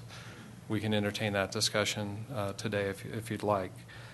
And then, the other thing was trying to maximize funding to reduce borrowing on the jail. The number that sits there at the $4.6 million, rounding, is as the recommended budget was constructed. If we needed to go get our match for the jail today, that's the approximate amount of money that we would need to borrow. And of course, great objective, get that down. Less fixed cost is a good thing in an ongoing operating, budget. So a big delta, there between, that's just a big need. Solutions, because of the gains that we made on the operational side of the budget, that will free up $618,000 of one-time funding to go towards these one-time needs. Debbie is not done yet with our general fund balance calculations, but my understanding that we could be looking at anywhere from $400,000 to $700,000 more than what we built the recommended budget on, but we'll know that probably in the next few days. Again, that's one of the last ones that usually gets done, and the number just varies, but I think there's a high confidence level it'll be at least the 400, if not as high, as the 700. And Debbie had mentioned this before too. There's some prior year money called dish payments, disproportionate share hospital, relating to the Old Tuolumne General Hospital operation, and we expect to get $212,000 if we haven't actually received it. She was waiting to see the check potentially any day. You add those three components up, and you're looking at about $1.2 million-ish, and again, could be another $200,000 to $300,000 higher depending on how the fund balance turns out. Other options your board can consider is reduce community organization awards. Again, the full amount requested is shown above. You could fund the animal control generator through the NDRC, or hope to, and we did actually put a proposal in for that. You could keep the transfer from the Columbia Airport to the Airport Construction Fund. We've done that in the past, and in essence, it's the airport that's going to benefit from those airport construction projects is generating the match. Look at it that way. I mentioned on the road project, you could choose to defund either Yankee Hill or Dodge Ridge if you so chose. And then there's also the decision packages that you could look at. By way of decision packages, talking with your treasurer tax collector, Shelley Peach, she thinks that we could stretch our necks out maybe to another tune of another $50,000 in our TOT. It appears to be going strong. I think we'd all feel better about that if someone could definitively tell us we're going to have snowpack and lots of it this year. But our TOT continues to be strong. If you did anticipate that much, some of it would be purely discretionary. Some of it per policy would go to the Visitors Bureau. Something I know that I'm not proposing anything on right now, but I think the sheriff will want to talk to you later this morning, is there's a seized and forfeiture trust fund that could be used to pay for some ongoing things in the sheriff's office. It has to be additive to things that they're doing today. The sheriff also has something specific in mind that he would like to use that money for, and again, I think he'll get up and address that. Under expense, Ms. Shane mentioned that we could defund an encumbrance, some money that was set aside from a prior year. It was originally intended for some Berg studies. You remember that discussion. That could help offset the new planner, at least in the first year, and that's a little over $28,000. And then something that prior boards have asked as far as something that could be looked at, we just provided a listing. You could look at overtime in departments, training, vehicles, specialized equipment, or your capital projects. So I just provided those raw numbers in the pages that follow. I can say just in general that there are some big numbers, but they're not big in terms of our budget and the need of our departments.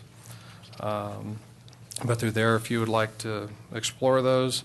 And you also have your capital budget, and you can see all the things that we do have scheduled in there for use of general fund. But the biggest use of general fund that we have planned in capital is towards the jail. If you'd like, Mr. Chair, I do have in the packet some suggestions of how to weave this together. Please. So if you go back to balance the ongoing operational side, what I would do is nothing has changed on your dependence on one-time funding or the high priority positions. I have shown the addition of that new jail deputy using the AB 109 dollars. Go ahead and assuming that we would bring in the 50,000 from additional TOT assumption, 25% or 12,500 of that would go to the Visitors Bureau. And I would suggest that we do the natural resource water consulting through one-time money instead of ongoing. So I'd move that out of there. And then if you add up your new subtotal, that's about $969,000 that you would need. Again, you have in your solutions your department revenue and expense adjustments, that additional AB 109 funding, the TOT, the 50,000, and the defund of your Berg encumbrance. That would total around 902,000, leaving you about a 67,000 shortfall.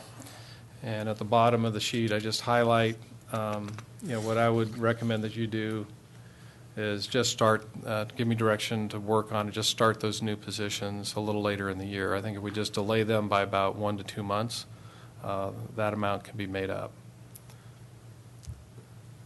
Aren't we already 1 to 2 months into the year? Yes, we are.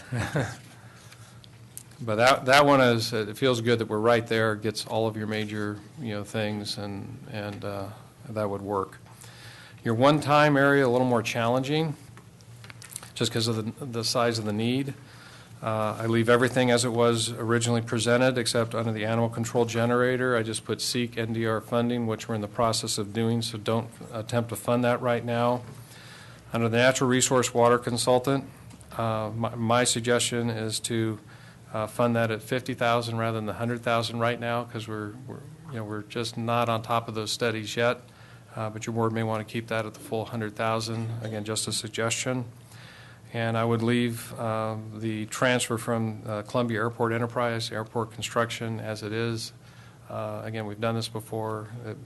The same airport benefits from it, and it reduces your problem that you're trying to solve. Drops that down to 574 in that category. We're leaving the support for the drought emergency staff in place. I've removed the law and justice sewer lift station racking system, saying let's study that and return with a recommendation. Leaving in the BMI project for your minutes, resolutions, ordinances. But again, you could look at that if you desire. And I do show Parrots Ferry Road, funding, what it would take to get that done. It's a major road into this county. It's long needed that kind of repair. So leaving that there. That leaves your jail match is at a place where you need to seek other options, every opportunity as it comes up. So that gives you $980,000 in that subcategory of needs for a total need of $1,555,000. Again, how can you attack that? You have your gains from the good work of your departments. The increase in the fund balance, again, could be higher. We'll know that whatever it ends up being, we would put that number, in. That will be determined on Debbie's work, and then we could anticipate that dish payment. But if you just use the $400,000 fund balance number, that would give you $1.2 million towards that 1.55 challenge, leaving you about $325,000, short. So how do you get to balance? I've highlighted a number of categories. One is, I think the biggest help is going to be that increase in general fund balance. That will probably take care of the majority of it. You can reduce the community organization awards, as was noted during the recommended budget. The requests have increased from the prior year, but that's at your board's discretion. You have their packets in your agenda item. Per the May discussion, you could entertain defunding either Yankee Hill or Dodge Ridge. And the other thing would be that we'll just have to watch is if the state legislature in the special session on road funding does do something, that could end up funding the entire Parrots Ferry project, and then we could, put our own dollars towards the jail. But we won't know that until the legislature, takes whatever action they're going to take. So those are my suggestions of how to approach this. Probably your biggest challenge is in your one-time, category. Any questions from the board right now? I just have some comments. Okay, go ahead and then we can bring the public. Do you want comments afterwards? Let's do public. All right. So we're going to open this up to public comment right now. So anyone that wishes to come forward, please do so. Okay.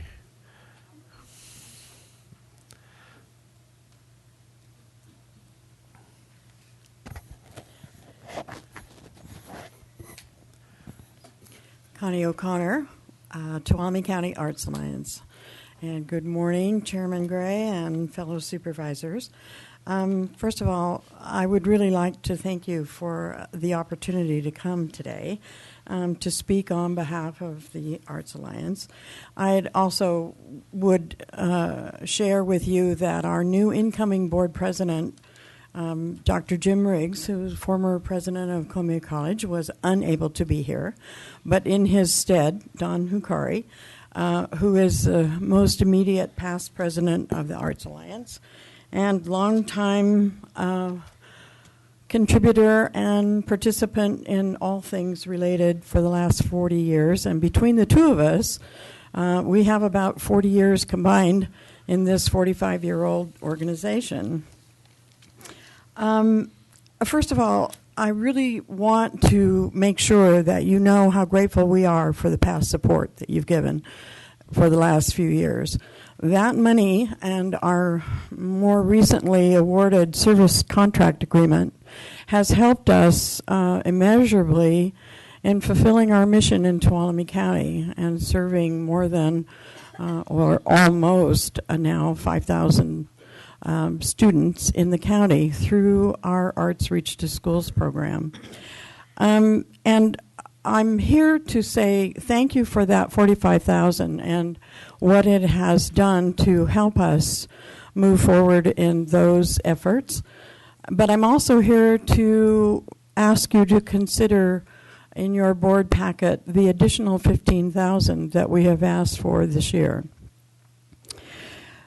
And I wanted just briefly to kind of update you on what has happened over this past summer, because it won't be reported in our quarterly report until the end of September.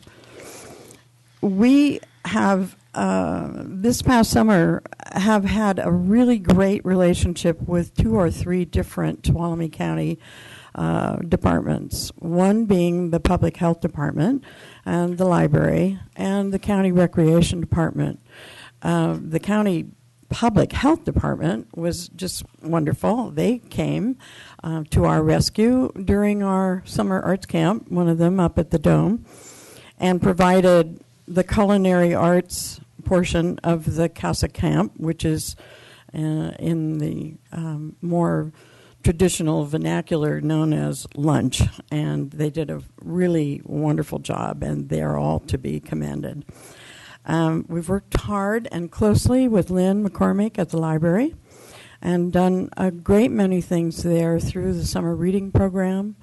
And we've also worked pretty closely all this past summer with the Recreation Department, furnishing art instructors for the county summer recreation program. That went really well, and everyone really enjoyed it. And we're looking forward to doing that again next year with all of these organizations. And I wanted, just because I was going to do it last time when I was here to get the state and local partnership grant resolution and didn't have a chance, but I would like you to know that we have just within the last 2 weeks been awarded by the California Arts Council a tri-county grant that we jointly applied for Amador, Calaveras, and Tuolumne. We need to raise some matching funds, and we think we can do that. We have to raise about $3,000 here locally to match. The total grant was $22,100. There will be a major exhibition in all 3 counties. This is a huge economic development opportunity for all 3 of these counties, and we're all very excited about that. The other 2 partners with this, besides the county arts councils, are the Department of Fish and Game and PAWS, the animal sanctuary in Calaveras. The title of this is Animalscapes of the Sierra Nevada, and we are already in the process of sending out call to artists, and people are very excited about all of this. And our turn in Tuolumne will be in the spring of 2016. And the other thing that I would just like to mention, too, before I quit, I'm working with the city and with Rochelle Kellogg on a National Endowment for the Arts grant. We needed TCAA needed a government partner, and there is a wonderful old grant that was initially called Creating Places of Public Value. We are doing that in this coming week, starting to work on that. And the target of that whole effort will be to combine our efforts with the Vision Sonora Plan. So I just wanted to say that we're busy, and the additional funding request is primarily and to not only help us to really move the programs that we have forward, but it's also an attempt to illustrate to you that we need more help, and that might be an amount for some partial funding for an additional staff person. I think that Don Hukari, if anyone has any questions, would like to say something too. So if you have any questions of me, I'd be happy to answer them. Otherwise, I'll introduce Don. Thank you. Hi. Don Hukari, three-time past president of the Arts Council Board, John Gray, and the rest of the supervisors. I have this list of things that the Arts Alliance and Council has done that I'm working on for a new brochure that we're doing. I was going to read all that, but in the interest of time, I won't go through that. But I want to thank you for the past couple of years, the monies that you've provided to us, and for Craig's support in organizing how those funds should be spent. And let you know that with Connie working as hard as she does, she really needs additional help, staffing help, and the additional $15,000 would really help us out, bring people in. We have an assistant working with her right now, but in order to keep that person on, we need more monies to do that. If you have any questions of Connie or I, happy to answer those. Mm-hmm.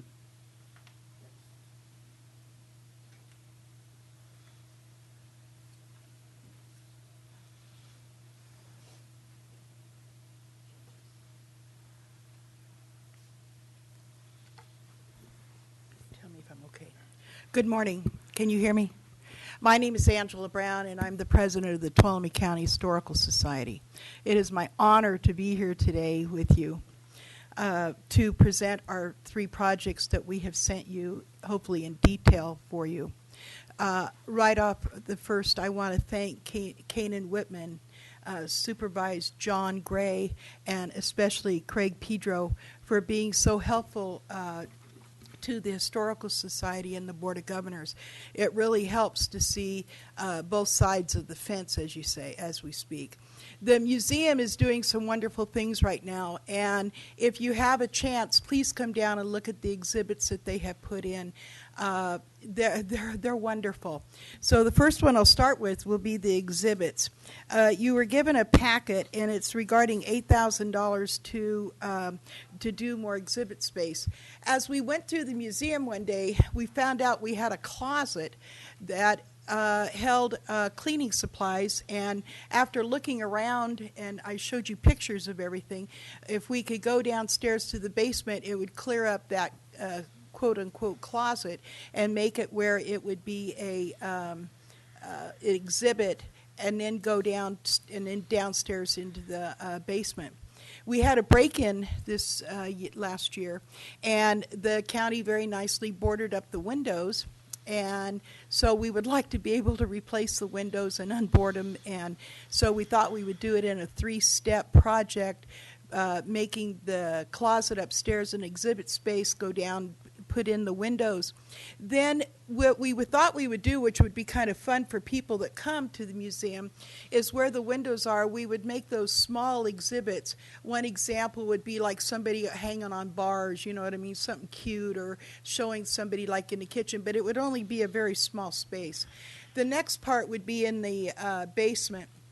We have a lot of things that when it comes either from the county and or whomever, a lot of it gets stuck in the basement. And right now it's just a big storage area and needs to be cleaned out for many reasons. And one is that we would be able to do maintenance down there and work on exhibits, and it would just be a great space for the people who volunteer there.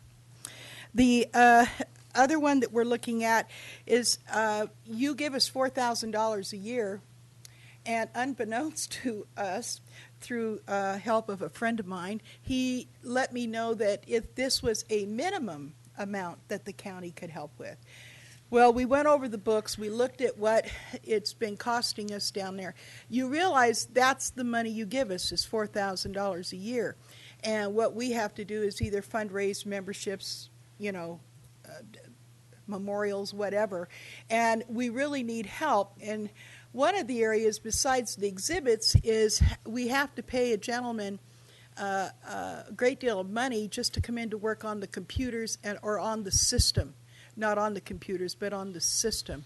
So we really need help, and we've asked for $8,000 there. Lastly, what we're asking for is not a full-time position, but an assistant curator that would be only part-time, and it would only be working for 600 hours. Now, why are we asking for this? Right now, we have several people at the Historical Society who are on what you call medical leaves, serious medical leaves. And what happens is that when they're gone 6 weeks or they're gone 3 months and they have main jobs down there, things aren't getting done. And you can only ask volunteer people to do so much work. So we're asking that if we could have 600 hours for an assistant curator. Our curator right now, well, she's on medical leave, works Monday through Thursday. And if we could get someone to come in, one to help, but to work on Friday, it would at least keep the History Center and things open. I hope I've said it all. Did I not say enough? Did I? This is the first time. Any so questions? Quick, Go ahead, one Sherry. quick question. Angela, if you had to prioritize these, how would you do that? How would I do it? How would the board do it? How would the board do it? Thank you. Okay. No, because it's different. It is. Probably. Thank you. Probably they would look at the exhibit, and that is because of space. Second thing they probably look at is the raising of the $4,000 because of money to run the museum. I really feel they're all important. They are. And that you can't really go A, B, C, or 1, 2, 3, but we would take whatever you so deem. We're proud of the museum, and we're proud of the work we do, and we're proud that we hold all of the Tuolumne County artifacts, and we're proud that that museum is still standing and works, and people from all over the world come and see the museum, and that is what's so important. We're working on marketing tools. We're working on, if you haven't bought our book, Sonora Yesterday and Today by Chuck Holland, you need to go down and buy it. It is a fabulous book of downtown Sonora. We're doing as many things as we can to raise money, so it's not like coming to you and asking for money is something that we do on a regular basis. But if you could help us out with a couple of these, we really appreciate it. Carl? Yeah, you ought to be proud of that museum. I am proud. It's a very, very nice museum. Thank you. Okay, I've been involved down there for, I think, the last 4 years or so. Just the improvements I've seen in the last 4 years are tremendous. And if people in Tuolumne County haven't got to the museum, go down there and take a look at it. It's well run, it's a great place, and it's a good place to spend some time. And a good place to find out about the history of Tuolumne County. Absolutely. I'll tell you what, we got a genealogy society down there that just rocks. And if you wanna know about your family or about the history, come on down, because these people are absolutely wonderful and can find the person you're looking for. All right, thank you. Oh, no, thank you. Okay. Any other board questions? Okay, does anybody else wish to come forward? Budget discussion wouldn't be a budget discussion without the sheriff. No. You want me to help you sit down? No, thank you very much, Sheriff. How can you follow Angela? Oh, yeah, right. You can't follow her. Come armed, I guess. No, I mean, Supervisor Gray went to school with her. She taught Mr. Pedro, and did she teach you too there, Supervisor Royce? Yeah. How do you follow that? Sarah, yeah, okay. Who else? Should we stand? All those past Mr. students, Sheriff, Laura Creek, Mr. Sheriff. This attorney? Mr. Sheriff, Yes. are you suggesting there perhaps is a conflict of interest here? Oh, heavens. I'm not saying that at all. Am I, honey? All right. Okay. But what I will point out is that in 18 months, the new museum will be opening, which is our old jail. because that's where they're at right now, is the first jail. So you can have you can have that one too. Move up to the next jail. You can move up. That's right. No. Oh, but in all seriousness, the museum, we love the museum. We love being partners with them, and we love being neighbors with them. So they've been great to us. I am here to talk about and going to recommend to you a budget item that I came several months ago, and that is the vehicle, the Lenco Bearcat. And I've been asked a lot of questions, and the supervisors, you've asked me to do some things, and we've done those things, and hopefully I can outline those things that then I can report back to you. I wrote a letter to the state of California, Department of OES, Mark Garagducci, and basically I pointed out to him as the chief law enforcement agency of Tuolumne County, it is the responsibility of this office for the critical infrastructure of the county. In an event of emergency, we will be the primary first responder to that incident in the county. In some cases, joint jurisdiction exists with MOUs and are in place, ensuring we respond mutual aid. I want to point out that the immeasurable value of the MedCat is in enabling to protect the numerous critical infrastructure sites located in Tuolumne County. The critical infrastructure, or CI, refers to assets essential for the functioning of society and the economy. This term generally refers to facilities and structures which provide the basis for our way of life. Dams, hydraulic power plants, natural gas, and other fuel storage facilities and bridges connecting our communities are all examples of the known critical infrastructure.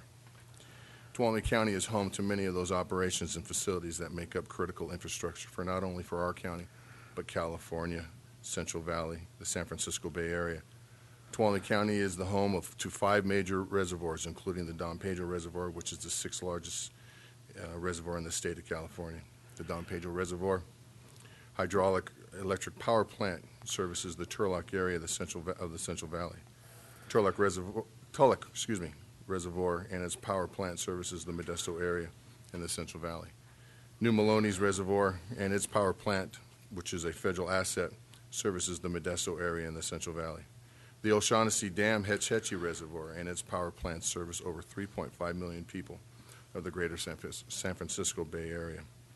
The loss of damage to any one of these critical infrastructure sites or facilities will have disastrous results and may affect millions of people. It is extremely important that we utilize every resource available to us in protecting these sites and systems. They are the prime targets to both foreign and domestic terrorist groups seeking to disrupt the lives of the people living and working in our communities. The Lenco, or this vehicle, will be used as a regional asset, and I will point out why I'm calling it a regional asset in critical incidents. The vehicle will be equipped with medical equipment, allowing it to be used for immediate treatment of personnel and citizens, evacuations, and transportation. Today, injured victims in violent critical incidents, such as active shooter situations, may be lost while awaiting rescue with conventional equipment.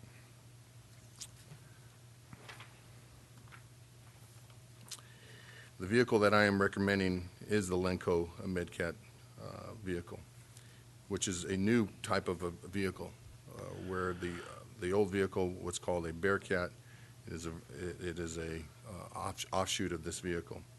It's combining the armored protection of a Bearcat with the life-saving trauma response capabilities of a medical response vehicle. Designed for tactical EMS and SWAT personnel, this vehicle has medical equipment storage, a lighted workstation, onboard oxygen, tactical litters, and additional overhead trauma lighting. Trained medics, which we have sent a SWAT personnel to a EMT, tactical EMT school. He is trained in tactical, meaning that he is trained in tactical or trained in gunshot victims and other traumatic type injuries. As a trained medic, he can enter into the hot zone and the vehicle with the protection that this vehicle will provide.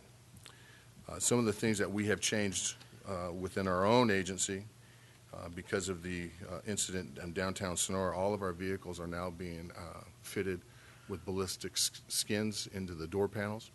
It was very evident that there's a difference between any military person or law enforcement person would know the difference between cover and concealment.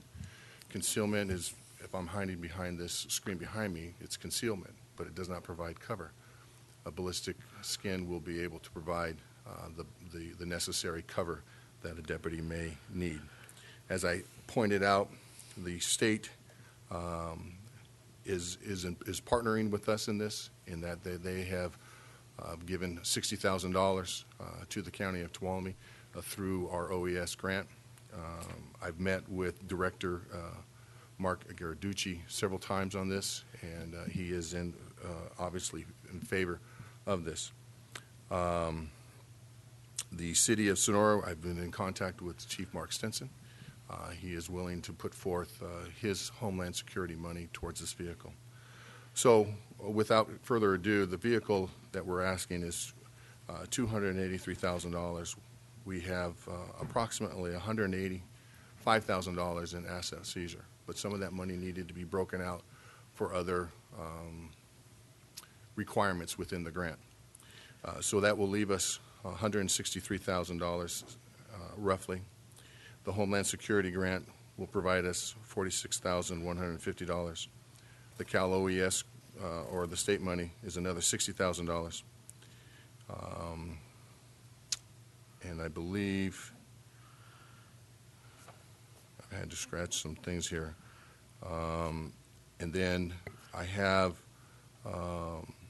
approximately another $27,000 of Friends of the Sheriff, which is completely different than the Friends of the Sheriff K-9. Those funds have been separated.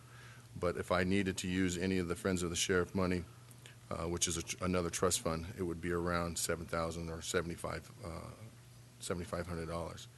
So my commitment when I'm speaking with you, and that would total up the purchase of the vehicle, my commitment to you was, one, was to inform the community. We have gone to several Rotary type meetings, Lions meetings, Kiwanis meetings, and explained the importance of this vehicle.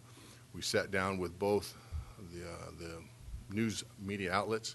Every time we've had the opportunity to talk to the community, they have a better understanding that this is not a vehicle that they have seen on TV as used in Ferguson or Baltimore.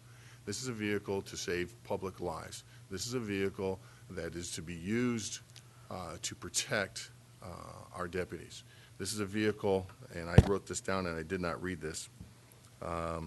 The advantage of this vehicle are that it will protect both the citizens of the county and law enforcement, as well as often preventing the necessary use of deadly force. And the reason being is because when people see this vehicle coming forward, it is, well, you know, I don't want to take this vehicle on, because it is a vehicle, and I'll be very frank, it can be intimidating. But the purpose of that vehicle is to save lives. It is there to protect the citizens, to protect the deputies, and that is our job. I know it's in these tough budgetary times to talk about, but it is something that I have felt that it is a great need. So I'm standing here. Chief Stinson has given his commitment to this. That is one of the things that that you as supervisors has asked is, one, go out and see and do not use county money. We're not using county money. Two, see if this can be a regional asset. It is.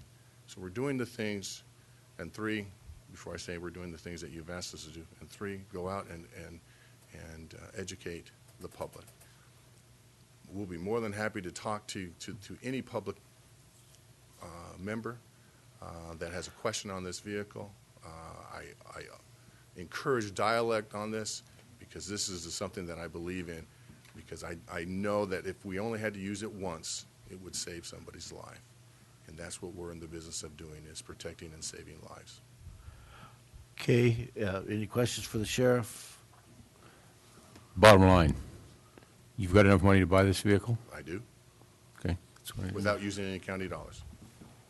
Supervisor Rotifer. Yeah, just a question of Mr. Pedro.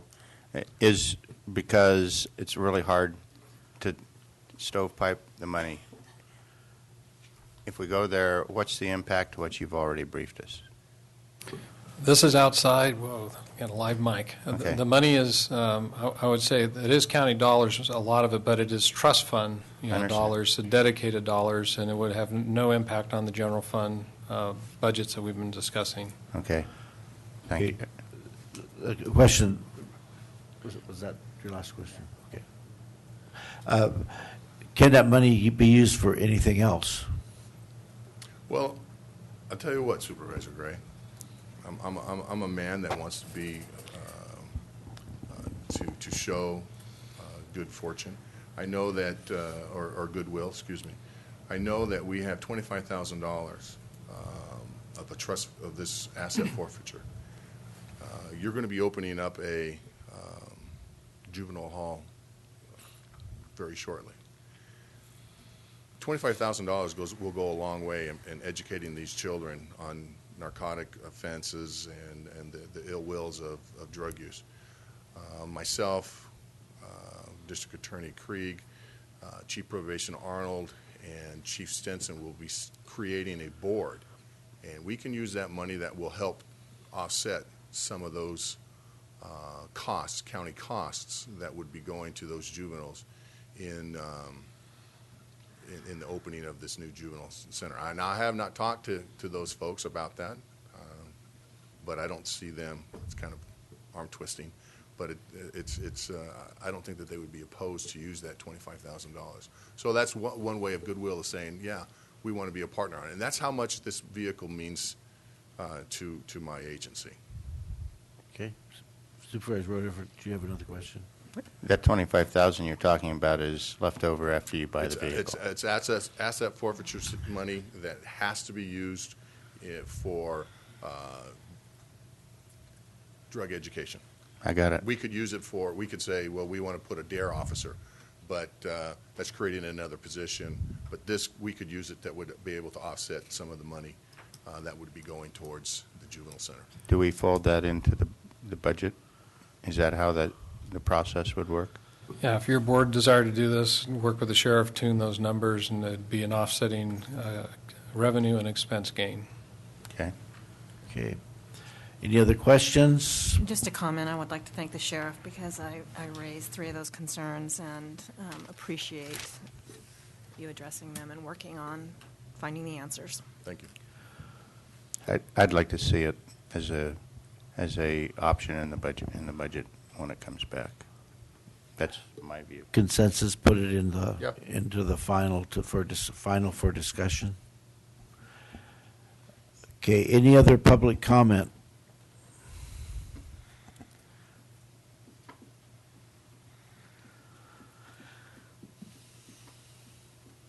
Good morning, Mr. Chairman, members of the board. I'm Bev Shane, your Director of Transportation this morning. Any support you can give the road fund to construct these 3 projects that are before you today, we would appreciate.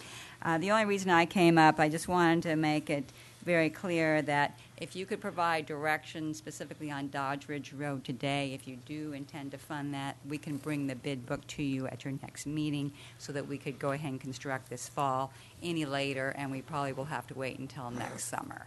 So in order to get that done this fall, we would either like direction today, or so you are aware, we will bring it to you at your next meeting for the bid book. Okay, go ahead. Look,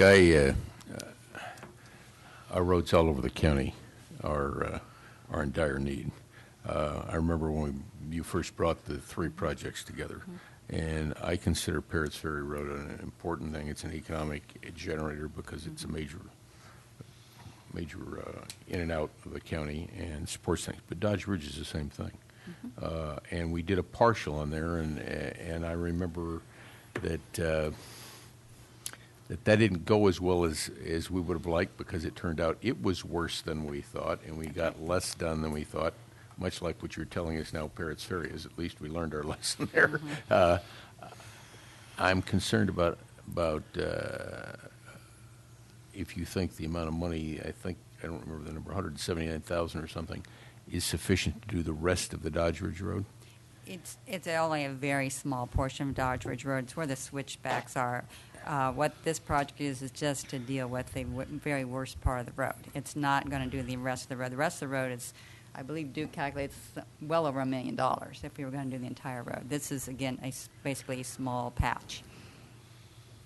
Well, assuming we get snow, I realize that is a questionable assumption, but Dodge Ridge would be nice to have. I'm kind of in favor of finding a way to do that if we can, and recognizing that we haven't passed the full budget. If she brings the bid book to us, it's not an irrevocable thing. Potential,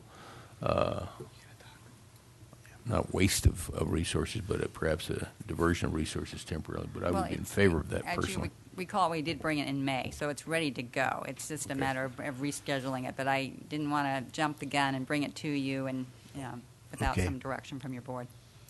Evan, did you? Go ahead. One of my concerns from the very beginning is kind of the economy of scale thing. Just doing $171,000 worth of that road.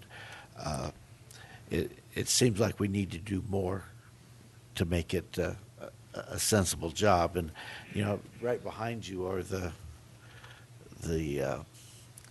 projects. We know that we have. We need how many more $100,000 to complete Parrots Ferry? Yeah. Okay, so we know, combining all that, we're not going to have enough to get all of Parrots Ferry done. So looking at Parrots Ferry, judging the two, I've been on both recently. Probably more traffic year-round on Parrots Ferry needs to be done. It's the biggest number, and there's still not enough dollars there to do it. So do we take a portion of that Yankee Hill project and put it towards Dodge Ridge? Would that put us in a better position? Can Yankee Hill wait another year and leverage our money to do more on Dodge Ridge? Is that a sensible way to go about it? I don't know if Mr. York wants to weigh in, or if you want to answer for him. Well, I think if you look, these projects rose to the priority for your board last year when we did ask TCTC for Regional Surface Transportation Funds, and your board had one-time money to allocate. But you know the list goes on and on and on. And for every road that we propose for improvements, there are 10 more out there that need it just as much, or if not, sometimes more. But we do look to see what roads do get the highest volume of traffic, so that, again, we're allocating money that will have the greatest cost-benefit ratio. So could Yankee Hill wait? Yes. Could Dodge Ridge wait? Yeah, they could all wait. It's a matter of, how long are we going to wait to fix our roads? Yeah. I got one more comment. I kind of agree with the sentiment that I think Supervisor Gray was getting to. Isn't it better to try and finish one completely than it is to do piecemeals around here? I mean, I don't like it. I'd like to get them all done, but there isn't money. I'm kind of in favor of doing as much as we can on to get these things done. Yeah, we definitely would agree from a staff level, and as you may not recall, but when we brought Yankee Hill with Parrots Ferry, the thought is to get bigger bang for a buck, because we could bid those together, and they're next to each other. And the ideal was, if there was any money left over, we could extend the work on Yankee Hill. This money will only do a very small portion of Yankee Hill, and that road has a tremendous need. There's also, for both Parrots Ferry Road and Dodge Ridge, mitigation money combined with the county and regional surface transportation dollars. So that's a way to utilize those mitigation funds that property owners paid to have the roads improved. Carl? Yeah, we can bring back the entire rack and stack list on roads and reprioritize. I think, and first of all, Mr. Pedro, good work on this budget. I really like it, and I really like the options that you've laid out with some comments. I'm in favor of all three of those. I don't think we drop one for any of them. All three of them need to be done. And certainly Dodge Ridge is a huge revenue generator, and I would disagree respectfully with Ms. Shane, obviously, but I don't think that can wait another year. Parrots Ferry is crumbling, and I'll just remind everybody that there was a tie-in to Yankee Hill and Parrots Ferry, and it was going to save us money. So there's more money associated there than in terms of savings than we're looking at. So I want to see all three of those projects stay there, and if we need to put some more money to Dodge Ridge next year, then I'd say, yeah, let's do that. But I don't think this is the time to reinvent the entire priority list that we've already agreed to. Evan? Yeah. Well, first of all, I'll just lay out my biases on the table here. Since I've been elected, I've been trying to get Dodge Ridge Road fixed, and we're 5 years in. We've done a couple little chicken scratch projects that barely made a dent in the problem, and it's still there. I think process-wise, I think now is the time to deal with it, because our construction season is dwindling rapidly, and I want to try to help staff figure out what they need to do so they can get it done now and get the projects rolling before the season ends. I think that looking at the value of both Parrots Ferry and Dodge Ridge Road, as far as an economic development standpoint goes, is very critical.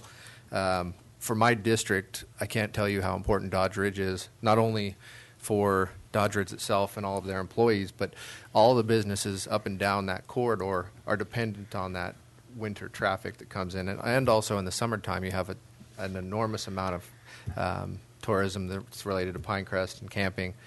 And, they've been hit really hard over the last few years. That road is in horrible shape. If you've seen it, there's some sections that are being completely reconstructed already. That's what's highlighted. That little $170,000 chunk is barely making a dent in it because it's been neglected for so long.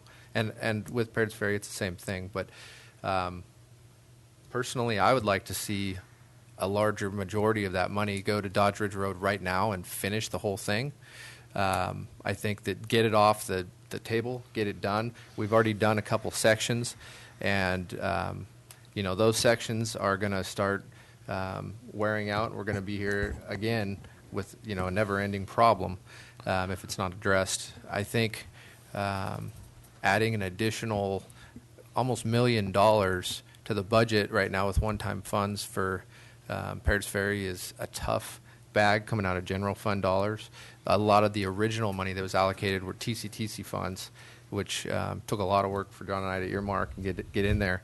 I think that I would like to propose that Paris Ferry money go towards Dodge Ridge Road and pave the entire thing, and give us a chance through this this other winter season to look for some additional revenue sources, work with TCTC on some funds. I know there's going to be some other opportunities to apply for projects, and go back with a better scope of work for Paris Ferry Road that analyzes the full problem, make sure we address all the subgrade issues, drainage issues, everything, and then come back in the spring with a fresh look at it with the full project and try to get that one done in one shot instead of trying to piecemeal multiple.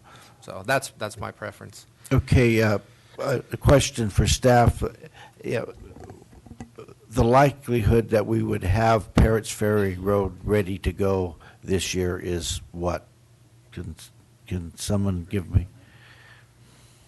We, Duke York, Deputy Director in charge of the Roads Division, we are currently prepared to have the complete plans for Parrots Ferry done.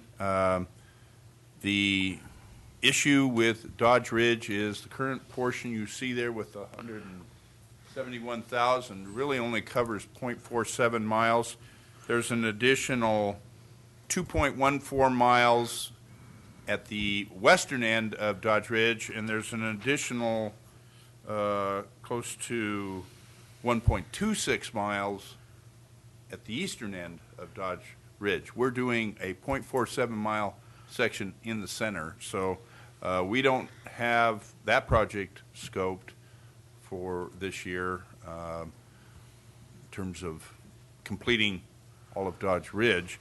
But the improvement plans for Paris Ferry, we are prepared to have those in and completed this year. Okay. So as a point of clarification, even if we wanted to do all of Dodge Ridge Road, we could not get that done this fall before the winter season because we will have snow this year, right? We're losing paving weather. You are quite correct, and that's assuming we had the entire thing scoped. I did a kind of a crude estimation, and anywhere from 1.5 to 2 million is what's going to be needed to complete the entire unfinished length of Dodge Ridge. And again, we don't have that completed by any means. We were just looking at 0.47 miles. Okay, so the likelihood of us being ready in this season to do more of Dodge Ridge than what we have looked at is not likely. But if we had a big gift of $1.5 million, we could do all of Parrots Ferry. Yeah, we had already allotted a certain amount. We've calculated what it would, the additional amount would be. I think it's 900,000 plus to complete on top of what we already. Okay, so with that in mind, what's the board's one more question, Supervisor Hanville? Can we use any traffic mitigation fees for any of this? I didn't think so. Okay. No, none of these projects are on the list, and also these are reconstruction projects, not capacity improvement projects. Supervisor Rutherford. Yeah, given, I go back to where I was before, but given the comments by Mr. York, I really, again, I support all three of these. I also support doing all of Dodge Ridge, but obviously we can't do that between now and the snowfall, hopefully snowfall. But I would like us to have a board commitment that we're going to revisit this next year, looking for a way to get the rest of Dodge Ridge done. We need to do that. Just one thing to remind the board, we don't know what's going to happen, but that special session of the legislature is going on, and that may be a tremendous, source. So we believe something's going to happen, but what, we don't know. How much, don't know.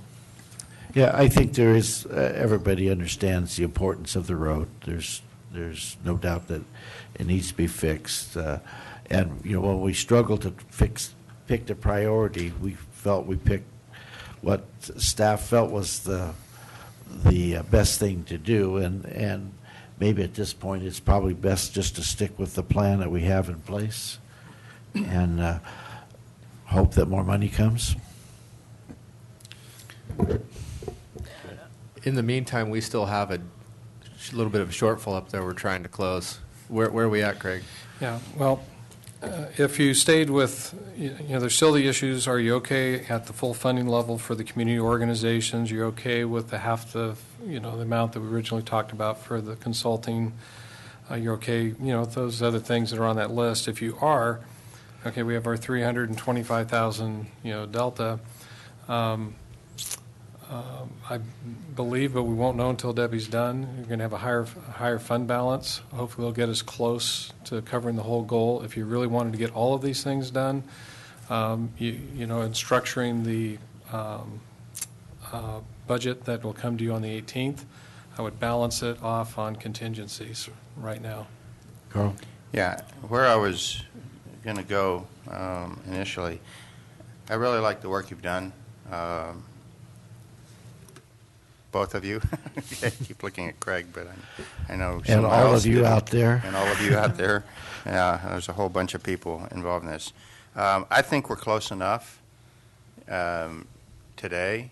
I think where you're going, I think in terms of the one time, I would say let's wait and see what Debbie dollars come in at, okay?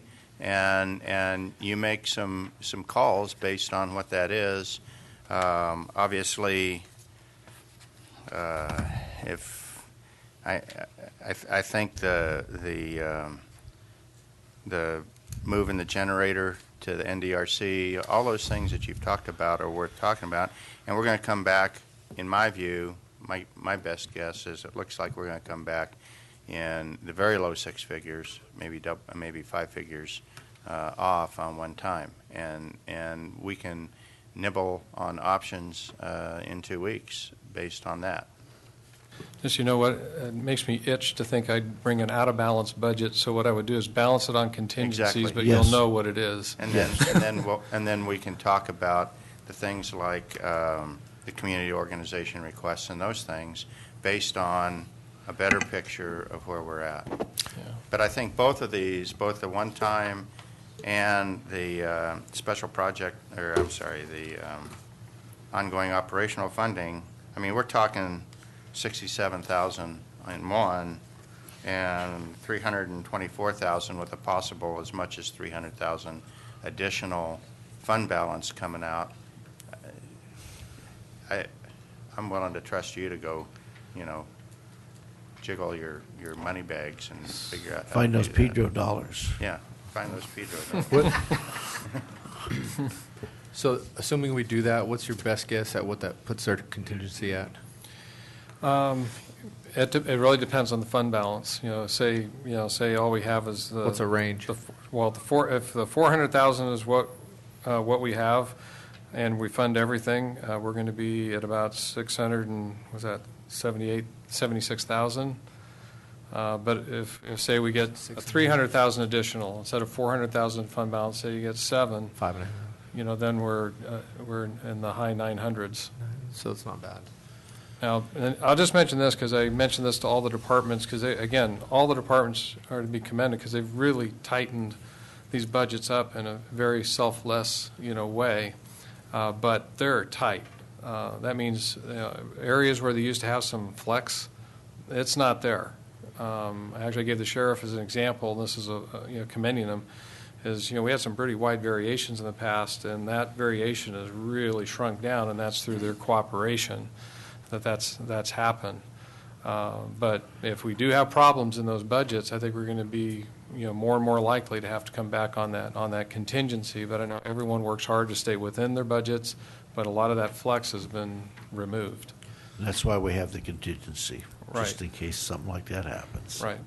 And my goal would be at the end of the next session to have the contingency at the 1 million. Right. Okay, I mean, we're going to have to make some decisions based on how far off we are in that meeting. Yeah. But I don't think we ought to predispose ourselves until we see what the final picture looks like. And I'd be remiss if I didn't remind you that we got the jail to build. And the thought of borrowing, and we've reduced it a lot already. There's some other things that are in the works, some other potential one-time things, but we really need to try and put as much general fund one-time anything towards that as we possibly can. Again, I think I said it, but if that special legislation comes through and we get $1 million in road funding, it'd be good if we can kind of shift our general fund back towards the jail and put that state road dollar toward these other things. But again, that's options your board will need to weigh. I think everybody's nodding. That sounds like a good plan. But no one's spending all this hard-earned money that's tentatively in the plan. Correct. I just don't want anybody making irrevocable commitments for us when we haven't got the whole picture. Yeah. Any of the big items that you're talking about, people are not moving forward on yet. Supervisor Royce? Sure. I'm okay with where we're at. I want to be clear. I'm very irritated about Dodge Ridge Road. I've been working on this one for a long time, and the fact that the proposal came to us with just a small chunk in the beginning and it wasn't the whole thing, I feel like it wasn't a fair way to look at that, and I want it to come back. And I think you heard from everybody that it's a priority to get that whole road done. We just weren't presented with a way to do that, and we didn't have a chance to put the time in to have it ready for the season. So I just really want to emphasize that. I want to see staff come back with a proposal to complete the whole road. I would actually be okay with holding off on this little chunk right now and coming back for the spring and do the entire thing. And through same proposal I had for Paird's Ferry, work with TCTC, look at one-time funds down the line, which will be competing with the jail, but still it's a big priority for me, and get that whole thing done because piecemealing, it's not working. It's not getting done. The fact that we don't know what the state's going to do yet with their transportation fund could put us in a better position. And as you recall, my argument in the very beginning was using that small amount there on a big problem wasn't the best way to spend the money, but just my opinion. Not that we didn't need it, it just it's not the way to do it. Didn't make sense. Okay, do you have enough direction? I think so. Follow this general plan, and we'll shake the money buckets or whatever, the money bags, and we'll get a balance. Okay, is there any more public comment? I don't want to leave anybody out, so if you wish to come forward, please do so.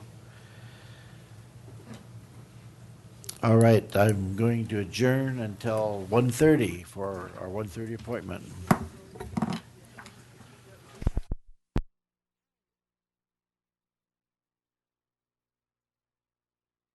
Afternoon, everyone. I'd like to call the Board of Supervisors meeting of August 4th to order.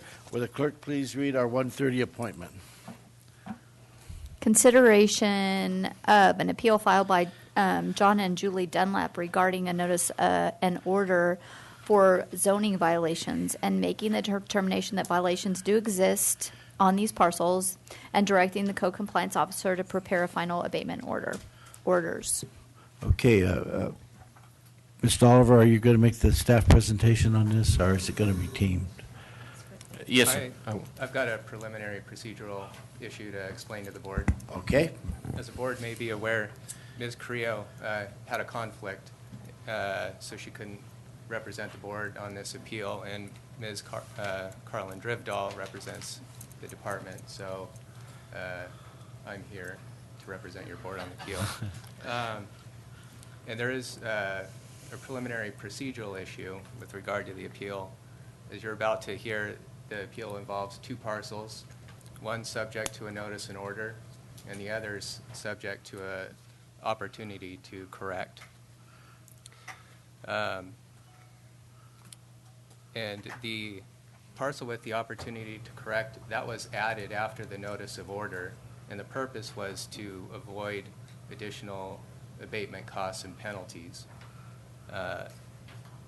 And however, a problem arose in that the code compliance ordinance limits subject matter jurisdiction of your board hearing appeals to notice and orders only, not opportunities to correct. And unfortunately, subject matter jurisdiction cannot be waived as a matter of law, even though both parties may consent to it. And again, this only relates to the second parcel, subject to the opportunity to correct, and doesn't prevent the appeal from proceeding on the appeal to the notice and order.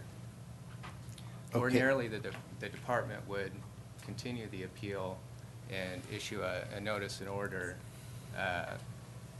However, the staff's objective is to still try to avoid additional abatement costs and penalties for that second parcel if possible.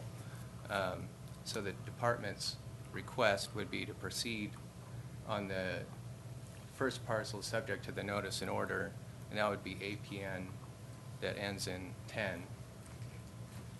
And all the recommendations would remain for that parcel, but any evidence for the second parcel, which ends in 04, should not be considered for the appeal of the first parcel.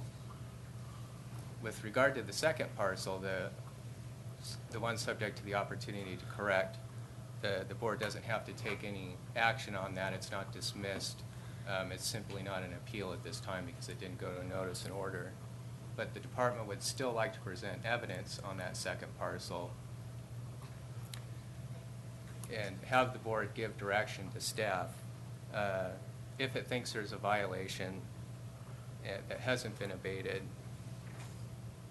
and if the board finds that, then simply direct the staff to continue enforcement on that second parcel. It wouldn't be binding, so the presentation will cover both, but the board will only take official action on the first one. And so this appears to be the best solution procedurally for both parties. And if the board has any questions, I can field those. Okay, it appears that it would save time for both parties just to get the information out there. Everyone clear on the procedure? We're going to make a decision on the notice of order. So go ahead and proceed. Thank you, Chairman Gray, members of the board. Doug Oliver, Chief Building Official. As discussed, we're primarily going to focus on what I'm calling Parcel A for the majority of this appeal. He threw off my mojo. I'm going to start over. Essentially, this process, since we don't go over it very often, or go through it very often, and Mr. Dunlap hasn't been in an appeal process before, I want a brief explanation to you regarding the process. Generally, when an appeal is raised and it's set before your board, the county staff presents their allegations and the evidence to support those allegations, and then the appellate has the opportunity to rebut any of those, provide any evidence, witnesses, what have you, to counter the allegations from county, and then it is your board's determination whether or not a violation exists. If you determine that the violation exists, then a final abatement order is signed directing the parcel owner to correct the violations and pay any penalties. If the violation, you determine that there is no violation, then that case is closed and any money that was paid in abatement or hearing fees are refunded back to the appellate. That being said, is there any questions before we proceed? Go ahead. Okay. So this case, the original case, has been around since 2012. And I think everyone agrees that there's been a lot of meetings, site visits, communication, as the memo would bear out, there's a long history associated with attempting to obtain compliance on the site.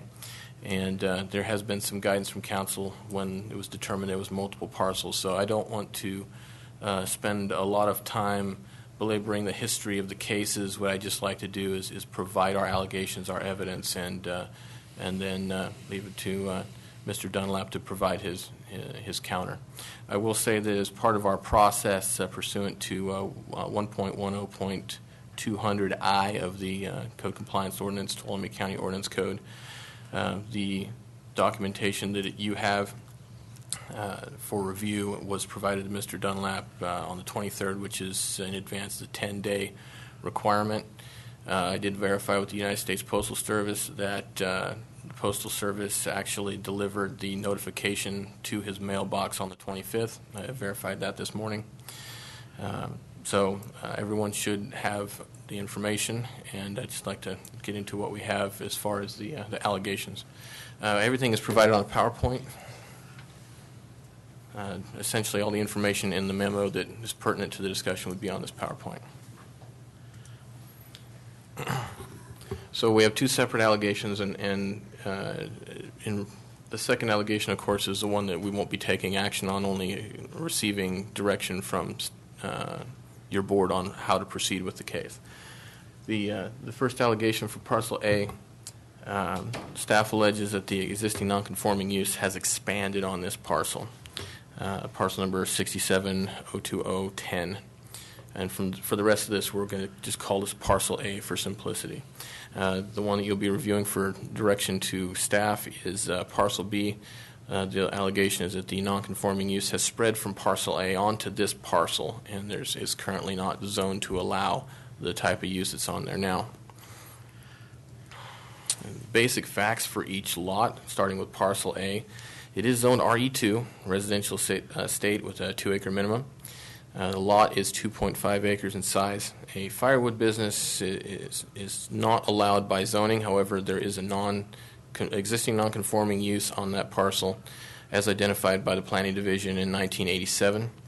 The volume of the storage of wood and equipment at that time was identified as approximately 1 acre of that 2.5 acres. So moving on to Parcel 2, it's zoned RE1. Sure.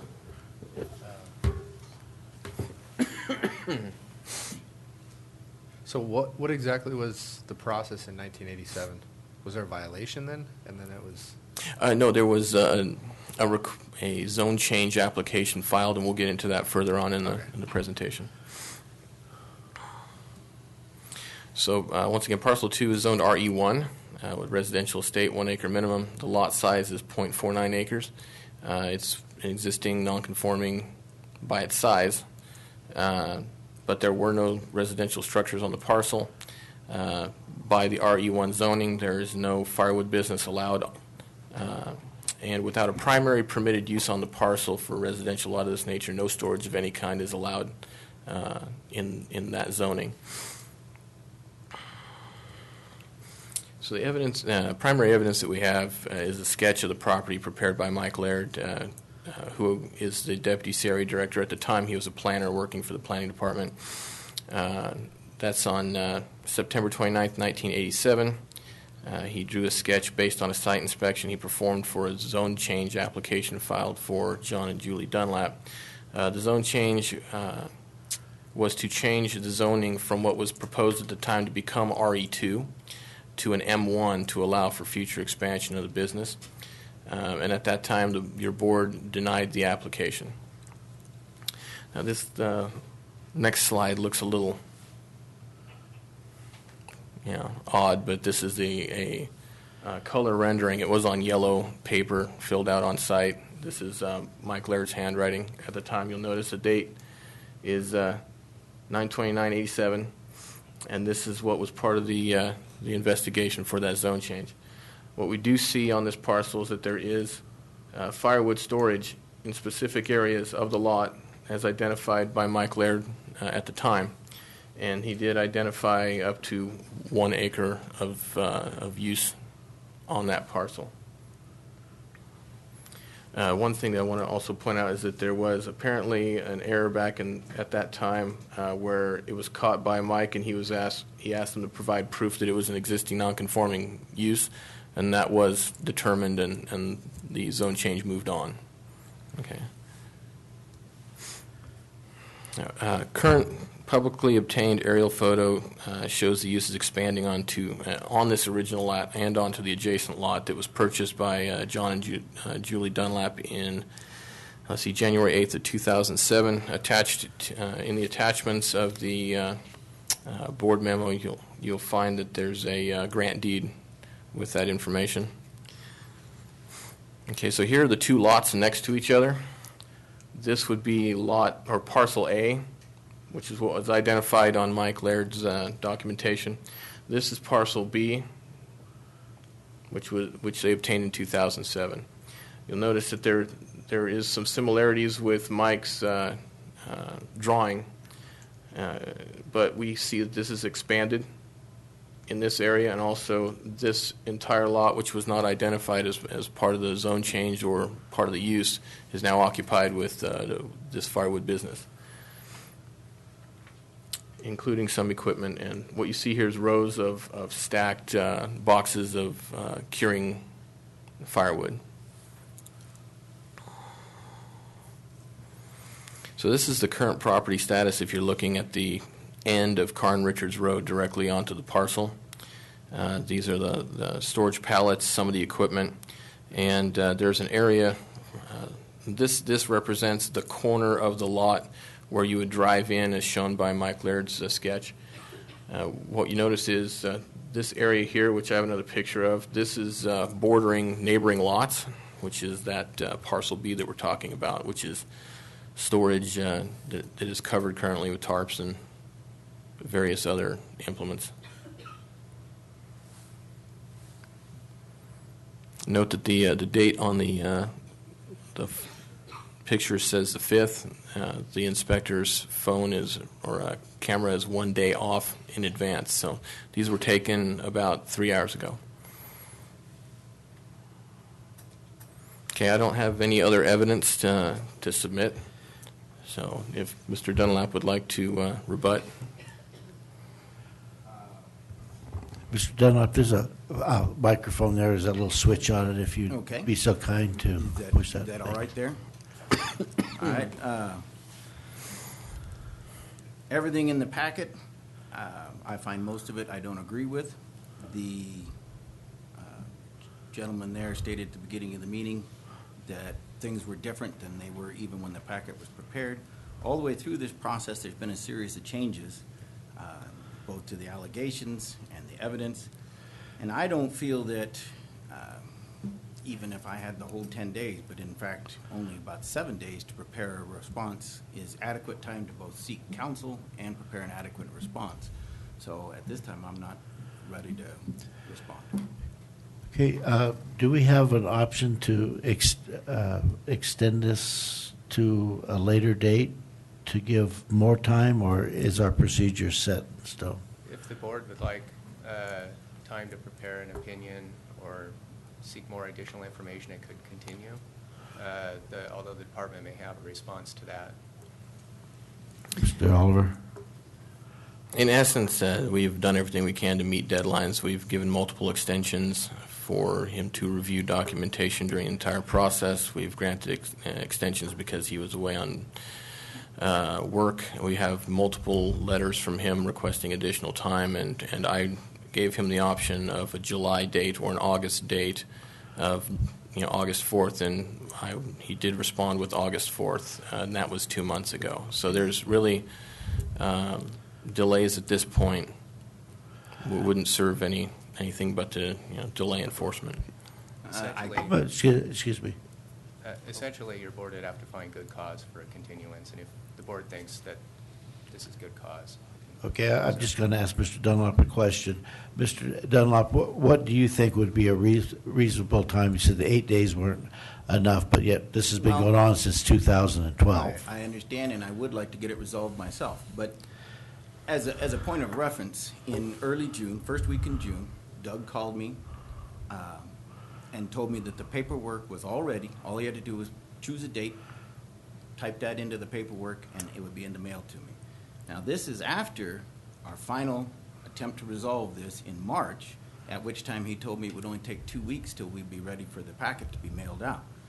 So it took him better than 2 months to do what he said would take 2 weeks. Then in June, when he said we never were able to talk directly, he was always out of the office when I was in to call, and I was out when he called. So I left him a message that August the 4th would give me enough time if he was ready to mail those papers. I figured that gave me 6 weeks. That's plenty of time to discuss what's in here with an attorney, determine exactly what my best course of action is, assemble any evidence that I think is appropriate, and make a presentation. Even though the packet was supposedly ready the first week in June, he didn't sign it until July the 8th, according to what's here, and it wasn't mailed until 2 weeks after that. It takes 2 weeks from signature to put in a stamp on it. I think 6 weeks is reasonable request for me to take this packet and assemble a response. Okay, I'm going to bring it back to the board for some comments and discussion here. Supervisor Hanville. First, a couple questions for Mr. Oliver. Mr. Oliver, there have been notices mailed on this last year even? Yes. I was called by some of the neighbors to come out. I didn't go on the property, but I did view it from adjacent properties, and I think this has been going on for some time, and the neighbors are not real happy about it. I guess my question for Mr. Dunlap is, did you not get notices about a problem in the past that apparently were mailed, and you haven't done anything about them? I did get notices, and I met with Doug and Mike Laird and discussed the various options on those, and those were under discussion until March of this year. But you haven't done anything physically to deal with the allegations? The situation on the property is the same as it's been since prior to most of the neighbors moving there. So it's been ongoing since the 80s, 70s. Well, that isn't consistent with the pictures. I'm sorry, but the pictures, you showed a picture, an old picture and a new picture here, didn't you? Aerial picture of 2006. It looks a little different than it does today. Correct. Although there is storage on parcel B. There is. However, as identified by Mike Laird in 87, which is 7 years after the general plan, there was no storage on parcel B. So anything that was added to that would have been, you can't call it existing nonconforming. Zoning law doesn't allow us to do that, which I will say right now that this whole process in 2012 started when I was just getting into these planning things, and so it was a learning experience for me, and the goal was compliance. So in negotiations with Mr. Dunlap, we were trying to save as much of the business as we could, but once it got to appeal time, it was made very clear to me from county council that zoning violations you can't grandfather them in. They either are or are not, and that's when we met with Mr. Dunlap one last, or I sent the last letter to him explaining that we made an error in processing and we have to send 2 separate cases and start this other road. So it's been discussed, and there may be some misunderstandings, which is why we come to appeal hearings to vet out those differences and have a final determination. And in reference to the supervisor's question, the parcel B as it's being referred to was in use at that time. Was what? It was in use at the time that Mike Laird was there. In 87? Yes. The second parcel? Yes. But you didn't own it? No. Okay, Supervisor Royce? Well, how long do you think you would need? I didn't understand. 6 weeks, if you could set a date, 6 weeks. From today? Yes. So 3 meetings? I'm okay with it. Hold it. What happens in 6 weeks if you did that?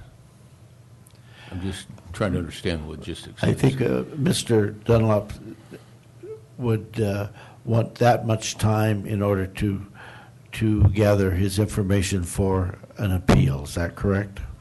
To prepare my appeal, yes. So that I can counter everything in here. Okay. If I may.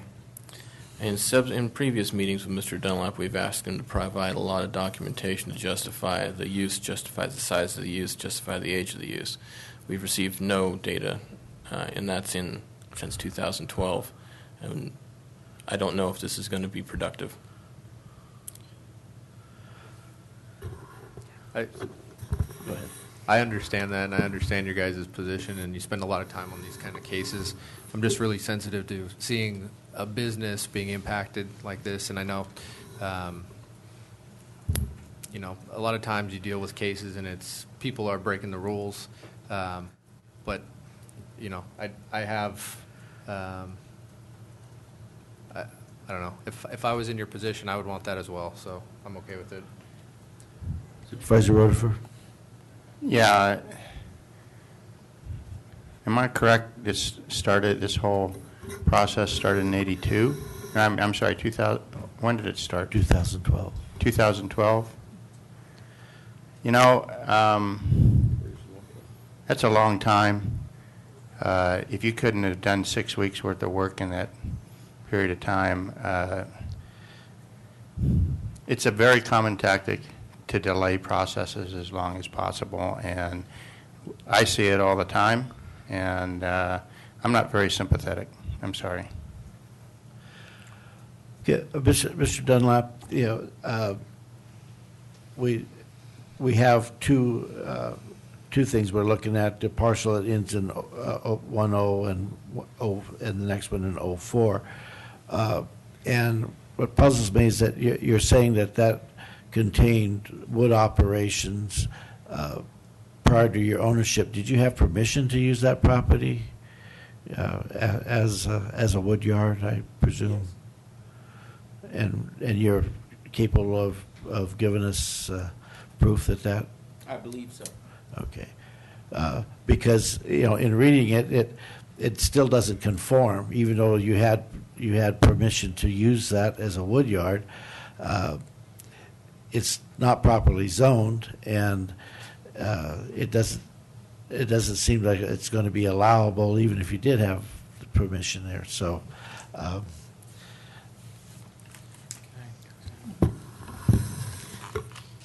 If I may. Okay. Go ahead. I just want to read just a section from, it's an excerpt from the January 1988 zone change meeting. One of the items defined as the property owner has indicated that he wishes to continue the current use of the property and does not want to be precluded from expanding those uses. So it was already identified the size, and he wanted to expand, and your board said no and did not grant the zone change. If there's more here, then something went wrong. When was that? 1988. That was him? Or that was Correct. Okay. So the business has been in operation before he owned the property? Right? This was a zone change for parcel A. So in 1987, it was delineated 1 acre of outdoor storage as a existing non-conforming use. That means it was in existence in 1980 when the new zoning ordinance went into effect. So every use that was allowed prior to 1980 was allowed to remain in use. It cannot be expanded. And that's the problem here, is that we had 1 acre delineated in 1987, and it has expanded beyond that.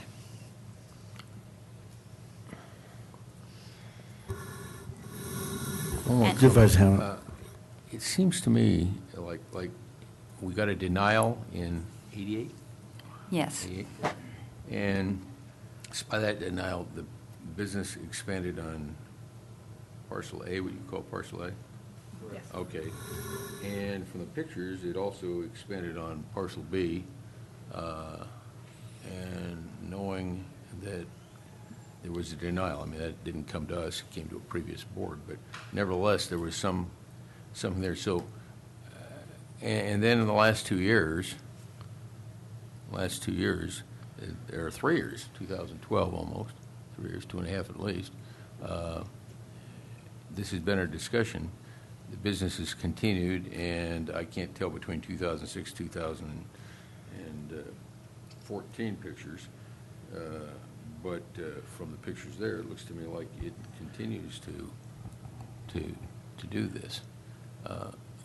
What are you doing in good faith to deal with the problem that's brought to your attention? Well, first, I would deny that the business has substantially changed over the years, and the uses that are there are basically the same that has been. As far as the complaints, I was never made aware of a specific complaint as to what's going on. The business is operating as it has since prior to most of the neighbors being there. So it's nothing new to the neighborhood. But didn't you say it was in violation of the ordinances and the zoning? Yeah, for an existing non-conforming use, the date that we look at is 1980. So if there is a zoning violation and a neighbor moves in, that doesn't make the zoning violation okay. It's looking at that 1980, what was in use in 1980, and the only information that the county has of what was in use in 1980 is that 1987 map and the application that was processed in 1988. So that was 1 acre of outdoor storage on parcel A. Where's Mike Laird? Yeah. He's the one that was out there. Go ahead, Carl. Yeah, correct me if I'm wrong, but there's two issues that we're dealing with. One is, does a violation exist? And then are we going to grant or not grant the appeal? Is that kind of what's before us? What is before you is there or is there not a violation? That is what the appeal is. Okay. The department is bringing forward that there is a violation. Mr. Dunlap is saying that there is not. Okay. Do you have evidence that there's not a violation? You've seen pictures that there is. Not today. How long have you known that this hearing was going to be in place today? I got confirmation from Doug on Friday, I believe. Okay. How long have you been notified that there is a zoning violation on your property?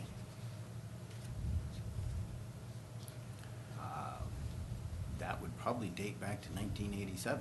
Okay, so you've had since 1987 to counter the allegation by the county staff that there's a zoning violation, and you're here today to tell us that you haven't had enough time to come up with the evidence to prove No, that. I'm here to tell you today that since 1987 until 2012, there was no problem with my use of the property. The problem has developed since 2012. Okay, problem or not, we're here to determine whether there's a violation or not whether there's a problem with that violation.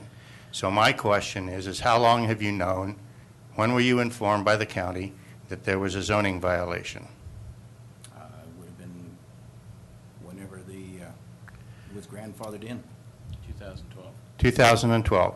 So since 2012, you have been under notification by the county that there was a zoning violation. And you're here today to tell us that in 3 years that you have not had the opportunity to develop the evidence for the county. You got to understand that this is the very last piece of a very lengthy process. So are you here to tell me that in 3 years you haven't had the opportunity to develop evidence to counter the county's allegation that there's not a zoning violation? I got a problem voting for a continuance when you've been dealing with the county now for 3 years and have not provided any evidence to the contrary of what the county's allegations are. I think that I have brought quite a bit of question on the county's allegations, or we wouldn't have drug out this far. The county has changed its allegations over the time. How do you respond? To the counter that it's taken a long time for us to respond. No. How do you respond to his comment that our allegations have changed over time? The general premise has not changed. Now, the negotiations to try and gain compliance have, because one, at the time in 2012, I did not have the knowledge nor the authority. I wasn't county council at the time. the goal was to obtain. I'm sorry, I wasn't county counsel. I wasn't the code compliance officer. Not that I would want your job, counsel. You're still not county counsel. But however, the point is, yes, there were negotiations to try and gain a peaceful resolution in the neighborhood.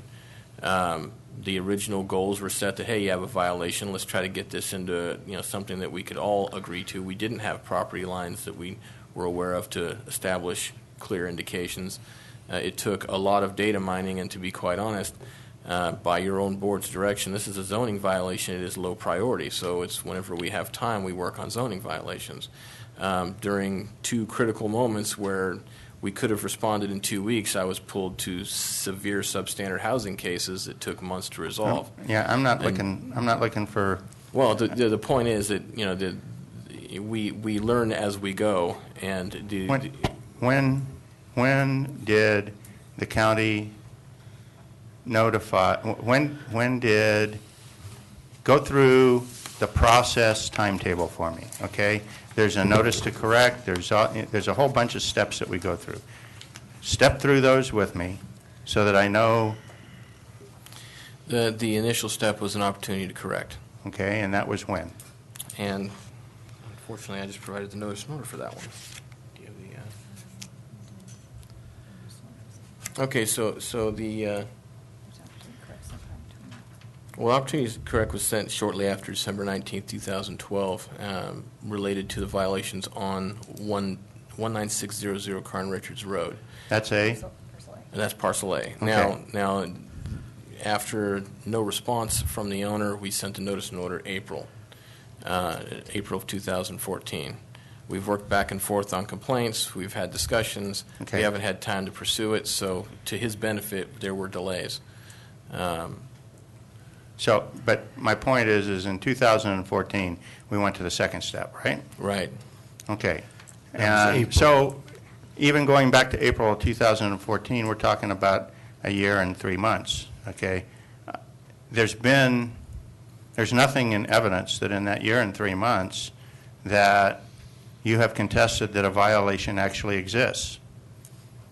And now you're, in my mind, the only thing that would change the opinion, or my opinion, I won't speak for the board, the only thing that will change my opinion is if you can come back and substantiate that no violation exists.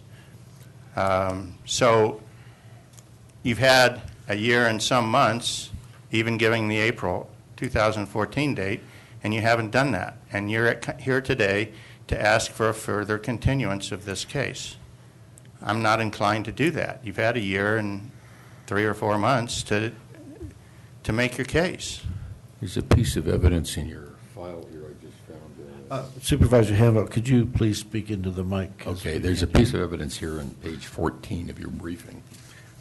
It's a letter signed by John and Julie Dunlap dated January 30th, and it talks about an extension,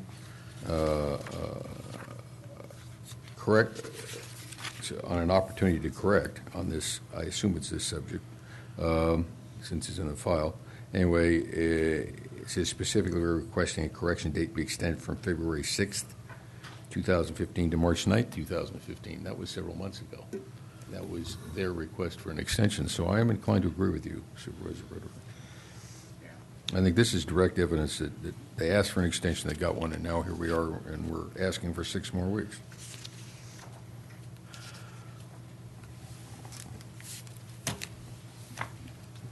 Supervisor Brennan, did you?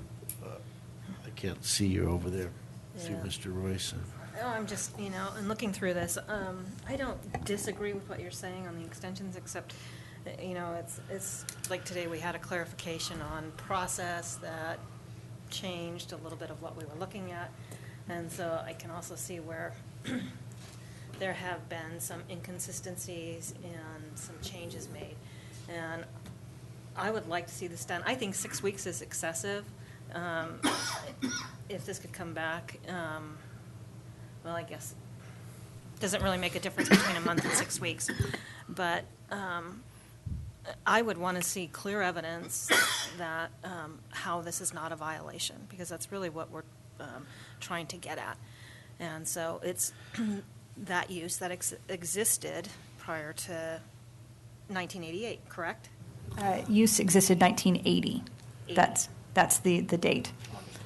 Because that's really that's what we're trying to get at, correct? Correct. So So what we would need, we would need proof that everything that's being done there today was still being done in 1980. Or had is been it done. what level of use? Because that would have been grandfathered in, correct? Yes, the violation in essence is that the nonconforming use, which is allowed by ordinance to continue indefinitely, but it cannot be expanded in scope or area. We believe the aerial photos clearly show that the area has expanded. His level of business activity may not have, but it's the area of the property has expanded, and that was what he would need to demonstrate, that it was indeed that same area. And for parcel B, which for your clarification, Mr. Dunlap, you were saying that that was in existence and you were renting the property or using it.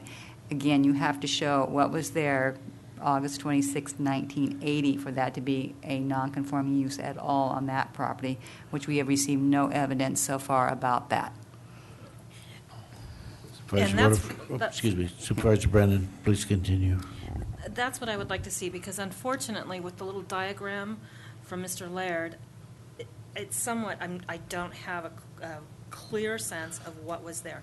I certainly do with the photo from 2006. And so that, for me, is where I see real clear evidence. Okay. One, I think it would have been helpful if Mr. Laird had been there, because he's the one that been here today. He's the one that made the drawing. I wish. But Yeah, he come over, but if you're going to continue it. the evidence that I see here on the photographs show that there is a non-conforming use on the property. Now, when it started, that's the question, and I can't answer that. Now, if Mr. Dunlap could come forward with a proof that all of that property was used in a greater extent in 1980, or at a greater extent in 1980, then he's grandfathered in. Is that correct? If he provides evidence for us to establish that he did, that use was there, Okay. by August 26, 1980. All right. And what the problem is that Mr. Dunlap has had a lot of time to bring evidence forward since 2012, knowing that that's when the first notifications went out on the non-conforming use. Is that correct? So, in 3 years, you haven't been able to bring the information forward that would counter the actions that we're looking at today. So I'm kind of in a conundrum here. I believe staff is doing the right thing. They followed the procedure. You haven't been cooperative in getting the information to counter your feelings on the matter. So I'm willing to give a little bit more time for you to come forward, but 6 weeks is too long. You've already had 3 years. Well, in reply to that, I don't think you've quite got an accurate picture, because I have been working on this. And in one of the early meetings that we had, probably in 2013, Doug Oliver stated that since I had verified that all the use that you see on the pictures had been in existence more than 5 years, that then it would be, what did he call it, a statute of limitations. It would be unenforceable to do anything about it. So that meant to me that I could continue as I was. It was some months later that then I got another notice that after consulting with county council, that position had been reversed, and we were right back to starting over again. County council. Okay, go ahead.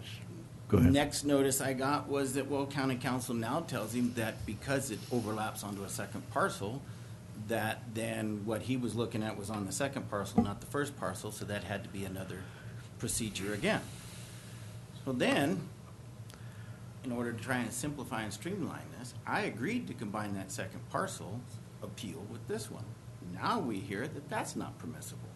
So it's not like I haven't been doing anything. I've been working with Doug, and whose ever error it is, it wasn't mine that these things keep changing and that, well, you're under the statute of limitations, it's more than 5 years old, I can't do anything, and then a few months later, well, yes, I better do something. It's a whole different story. County Council, can you reply to that? Yes, with regard to our statute of limitations, when our new co-compliance ordinance went into effect, the idea would be that if violations had been in effect for more than 5 years, that we would not enforce co-compliance cases against them. However, with zoning violations, to apply that statute of limitations again would create a non-conforming use where there wasn't one, and unfortunately, the zoning law does not allow for that, which is why we recently amended our co-compliance ordinance to make that clear. So, it is unfortunate that initially we did look to that for this case again, with Doug taking on the planning matters for co-compliance and looking for a resolution. With regard to Parcel B, again, that came down to the fact that we weren't aware of where the property lines were, and that the business had expanded onto another parcel that was not identified in the original notice and order. Now, initially, the idea was to issue an opportunity to correct, folded into this appeal, because if we'd waited until we had another notice and order, then in essence, what Mr. Dunlap would be looking at is not just the $1,500 of abatement costs for the current notice and order, but an additional $1,500 of abatement costs on the Parcel B notice and order. And having heard loud and clear from your board the distaste for that, we were attempting to be another attempt to find a easier resolution for this case. Thankfully, Deputy County Counsel Christopher Schmidt was in preparing for this hearing, did confirm the subject matter jurisdiction issue. And I'm glad he's sitting up there and I'm down here for, he definitely saved me on this one. Supervisor Rutherford. Timing-wise, Yes. when did we change the playing field for the 5-year statute of limitations? Well, that would have been over a year ago. Okay. So we're still talking about plenty of time Correct. to provide the county with evidence that no zoning violation indeed exists. Correct. And for your information, the evidence that we have for the 1 acre of non-conforming use on Parcel A came from the county's files. When this violation was brought forward, it was actually Mike Laird that remembered this property, dug into the files, pulled out this drawing. So the evidence before you that there is even 1 acre of non-conforming use actually is being provided by the county.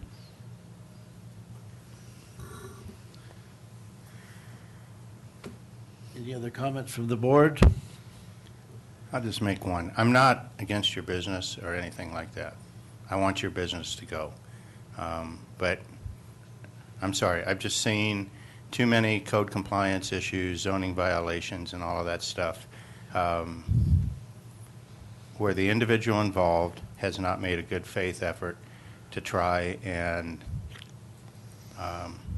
do what is necessary to clear the action. And that is abundantly apparent to me is the case here. And I'm not at all in favor of granting any extension. And if we do, I'm in favor of the shortest possible extension. Supervisor Hanvelt. I generally agree with Supervisor Rutherford there. I have a question here. Looking at the recommendation page 6 on my thing here. It's what happens. You're only asking us to determine that in fact there is a violation. Okay. Correct. And so what happens as a result of that? Sorry, could you repeat that? This you're asking us to make a determination that violations do exist on the subject properties. That's what the recommendation says. Okay. Correct. So what happens when we do that? So if you determine there are violations on the parcel, as discussed by Chris Schmidt, what we'll do is, one, a final abatement order will be drafted for parcel A for the chairman's signature, identifying that he has a limited time frame to bring that lot into compliance and to pay all fines and penalties. On the other parcel, we would just need direction from your board as to how to pursue the remainder of that case. Since it's an opportunity to correct, your board could direct us to give him 3 additional months before sending a notice and order, or immediately send him a notice and order. But direction from your board on what we should do with that case, which could ultimately end up in another appeal, because once the notice and order is sent, he would have the opportunity to appeal that notice and order, and we'd come back here on parcel B all over again. Okay, so we need to separate the two. So on parcel A, you're asking us to find a determination that violations in fact exist, and you're asking us for guidance on what to do about parcel B. Correct. Okay. Well, I'm of the opinion that a violation does exist on parcel A, and I believe that based on the other evidence and the pictures, it looks to me like there's a zoning violation on parcel B, and that I think Mr. Dunlop needs to operate pursuant to an opportunity to correct. I mean, that's where I am. Is that a motion? I'll make that motion. I'll second it. All right, not quite there yet. You want a substitute motion? I'll make a substitute motion. We come back in 2 meetings. On 9/1, is that correct? 2 meetings? September 1st? That's 4 weeks, right? Yeah. And I appreciate the staff's time on this. I know you guys are trying to do your jobs. I also have sympathy for people in your position, because working people that are trying to make a living every day don't want to deal with this kind of stuff. It's very difficult, and I've been in that position before. You want to do the right thing, but it's also it's very, very difficult. So I don't want to deal with parking tickets either, but I pay them. Yeah. Okay, we have a substitute motion by Supervisor Royce, a second by Supervisor Brennan. Discussion on that motion. Mr. Dunlap, I'm really leaning with these two guys over here. The problem that I have is it's taking you so long to get to this point, and I feel very uncomfortable about giving you another 4 weeks to bring it together. But I will. But I want to make it clear that that's it. I mean, if what I have in front of me right now is leading me towards The right guys. saying that you are in violation. This is a non-conforming use, and we need to get it fixed. But I agree. If you don't produce evidence, there's nothing we can do. So this is your opportunity. And so with that motion, I would ask that we pick a date, 1:30. 30. 1:30, okay. So I'll call for the vote. All those in favor? Aye. Opposed? No. Okay, so it passes 3-2. You got 4 weeks, and hopefully we have some closure on this. You do have another parcel that's going to have to be addressed clearly. So hopefully you have stuff that will help us. Just a clarification from council, can we, because of the additional 4 weeks, can we put the two to get back together again? No, I'm sorry, can you repeat that? If we did that, we would be issuing, we would need to issue a notice and order on parcel B. Never mind. Mr. Chair, can I just confirm that on that vote, it was Supervisor Rutherford and Supervisor Hanvelt that dissented? Yes. Thank you. Well, I'm not sure we've finished the issue because you asked for direction on parcel A. Did you get direction on parcel A? No. Now we have to handle it It's been separately, continued. right? It's been They're continued. both continued. Yes. Of the board. Okay. It was just a request for direction, but that doesn't have to occur. Okay, so the direction that we want to give them is on the second one. I just think we need to proceed We're with bringing the the whole process. thing back. Bring them both back. We'll bring it all back. Okay. Is that, Counselor, Okay. that's okay? All right. Any public comment? Any more comment? Just confirming, that was September the 1st at 1:30 here? Here, right here.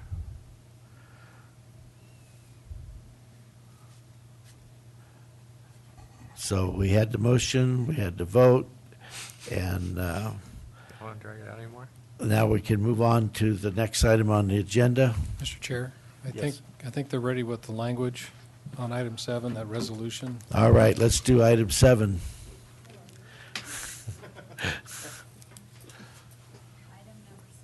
Is consideration of adopting a resolution increasing awareness.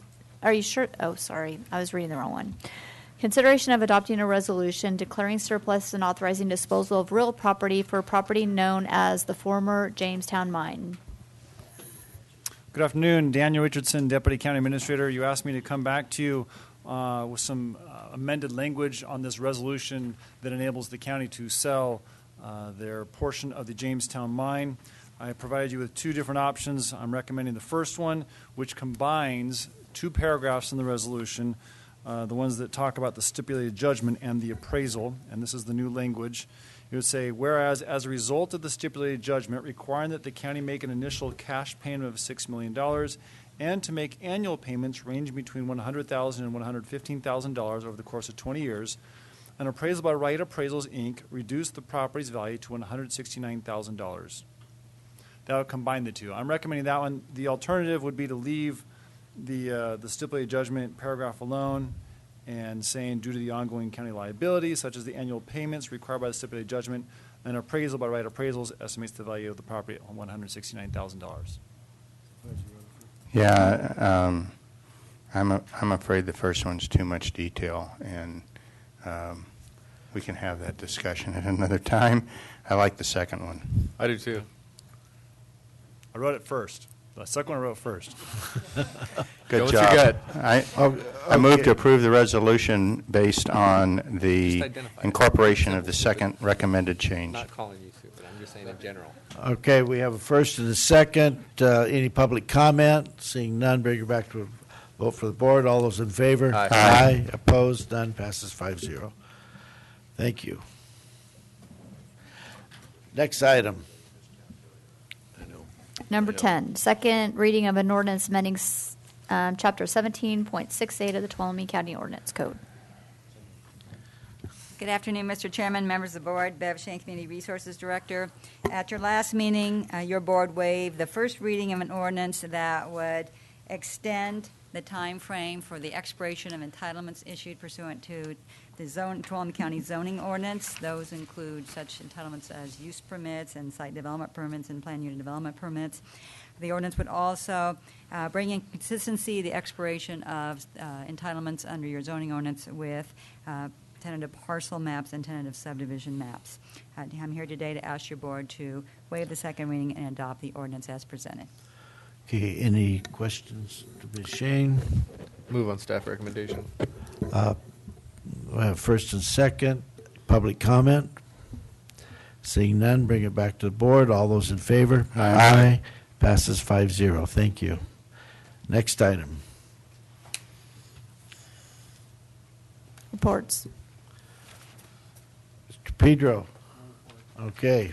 Mr. Hanvelt. Yeah, let's see here. On I got to look at this. On July 24th, I went out with the YSS, and you were there too, Mr. Chairman, and we toured the demonstration force up near near Pinecrest. That was a very educational and amazing experience. I think we had a couple of real experts on forestry, and at least one on wildlife biology. And my impression coming out of that is that forest management, there are new ideas in forest management that are more consistent with a healthy forest, and what we've been currently doing is not. It's not good for the forest, and it's not good for wildlife either. But the demonstration forests, I don't know whether they're the optimum or not, but boy, they're sure a lot better than what most of our forest looks like. So that was an educational thing, and I think it is worth pursuing for us. I traveled last week to Sacramento on Tuesday to attend or to participate, or whatever you want to call it, the state meeting on the Twin Tunnels. I don't know what else to call it. And very frankly, I'm glad I went in one respect. I'm disappointed in many respects. It was a public meeting, but there was not a lot of information there. They handed out information you could read. They did not have any real experts there that could answer my questions. And in fact, I believe, I got a direct answer that even with diverting this huge amount of water from the upper Sacramento in underground tunnels to Tracy for a shipment down south, and not using it to flush the Delta would not put additional burden on the San Joaquin tributary watersheds. In my case, and of course, we're interested in the Tuolumne and the Stanislaus, but it includes the Merced and the McCollum and others. Very frankly, I don't believe them. I don't think they've done a thorough job. I think the decision's been made, and I'm concerned about that. I also went to Sacramento to meet with Sustainable Forest Action Coalition and the RCRC people on forest things, and they're trying to work out their differences and see if they can't find some common ground. I was trying to help them do that. Later this week, I expect to go with SFAC to the Sacramento area for a meeting with Congressman Barra on the same subject, soliciting congressional support for our good forest management issues. And so that's my report. Supervisor Rodefer. Sure. Since I unfortunately missed the last meeting, I'm going to go back a little bit. On July 10th through 13th, I was very privileged to attend the NACO annual conference, which again is really, it is a true working session. It's nothing, not to disparage CSAC, but it's nothing like the CSAC annual conference. There is a lot of rolling up sleeves and writing policies and things like that goes on there. And next year, it fortunately is going to be in Long Beach from July 22nd through the 25th. And I would encourage us to take a look at maybe having a little bit of increased participation, both at the supervisor level, but also maybe the certainly you might consider going, Craig, and maybe but whatever. Yeah, right in the middle of the budget. But it is an opportunity for other people other than just me to see what it's like, and I think you'd find it interesting. On the 14th, along with at least a couple other supervisors, I did attend the SRMC groundbreaking for their new building, and that was a good event. On the 24th, I attended the Farm Bureau annual dinner down at Hearst Ranch. If you've never been to an activity at Hearst Ranch or you've never been to a Farm Bureau dinner, you missed a good twofer there. And then on the 25th, I did go to Rods to Rails, which is becoming, it is an annual event down in Jamestown, probably their major annual event, and it is huge. It's really good. If you're an old car aficionado, Dondo, whatever, it's a great event. They have more cars there than you can shake a stick at. And obviously, it's always good to go to Railtown, and I'm done. Clerk of the board. County Council. Thank you. Over the last several weeks, our office has worked on conservatorship hearings. Carlin also did some research for prevailing wage for ATCA. Cody did 4 contested juvenile hearings. And last week, Carlin and I spent a great deal of time working on a workplace violence restraining order for 2 of our county employees. And we met with our threat assessment team that included human resources, behavioral health, animal control, and the sheriff's office. I just want to thank them for their participation in that meeting. A couple weeks ago, I attended the Northern California County Council Conference in Mount Shasta. We discussed CEQA, legal update, employment law issues, and sort of issues related to the potential legalization of marijuana in California. And then yesterday, I attended portion of the grand jury training in San Andreas. Thank you. Supervisor Brennan. On the 22nd, I attended the OHV open house at the Board of Service office on Greenlee Road. Sorry. She does. Sorry. And there were not a lot of people in attendance, and I want to encourage those that might be listening, if they have any comments on the over-the-snow use for the Stanislaus National Forest, that they share those with us. I know we will be discussing this at the Natural Resource Committee, but it will definitely bring changes to how over-the-snow use is administered on the Stanislaus. And so, again, I would like to hear your comments, both what you like and what you are concerned about. Please just send those to my county email address. And on the 23rd, we had the Vision Sonora meeting, and there was not a whole lot of new discussion. They're doing some of the environmental assessment work on some of the projects that they're looking at on the South Washington Street corridor. They did also, though, express thank you for the Bromley Stone, and so I just wanted to share that was worked out, and it will be placed back close to its original location. And I would like to remind folks that on Friday night is Magic of the Night in downtown Sonora, and there will be a lot of entertainment, good food, and so if you want to take a nice evening stroll, come to downtown Sonora Friday evening. Okay, Supervisor Royce.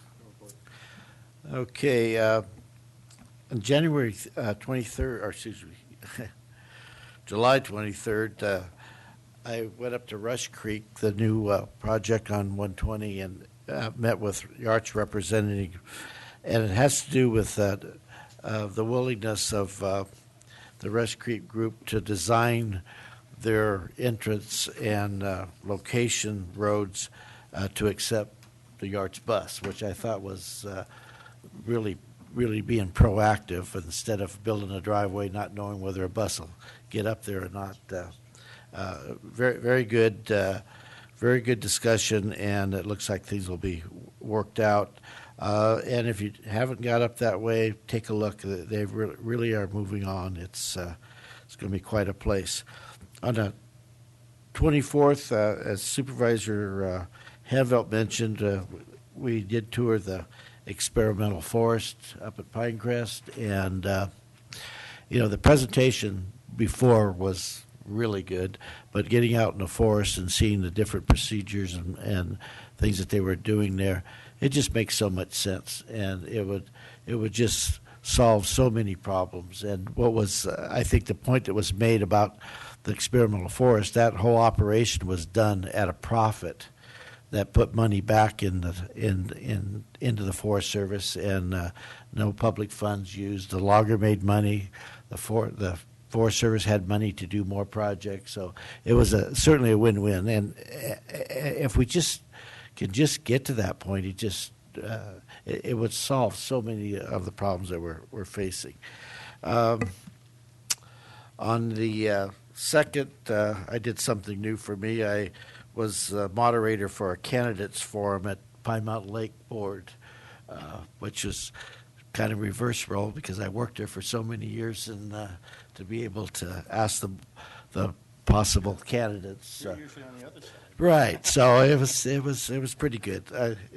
Quite enjoyable, really. And on the third yesterday, Daniel Richardson and I went to a meeting in Mariposa. It's called the Tree Mortality Committee, and well attended. And what their Mariposa is trying to do is try to get the governor to look at the tree mortality a little bit outside the drought, because it's greater than the drought in a sense. It's going to be going after the drought is over. So I believe it's going to be to your Natural Resources Committee, but I think it's something that we're really going to need some help from RCRC, CSAC to get the state to open up their eyes that there's not enough money locally for people to remove all those dead trees, and there's no place to put them. So there's got to be a plan. I think that group may be duplicating some of the things that YSS is doing, and it'd be nice to get them in contact with that. So something's got to be done. I don't know what it is, but that's a starting point, and that's my report. Clerk, please read our closed session items.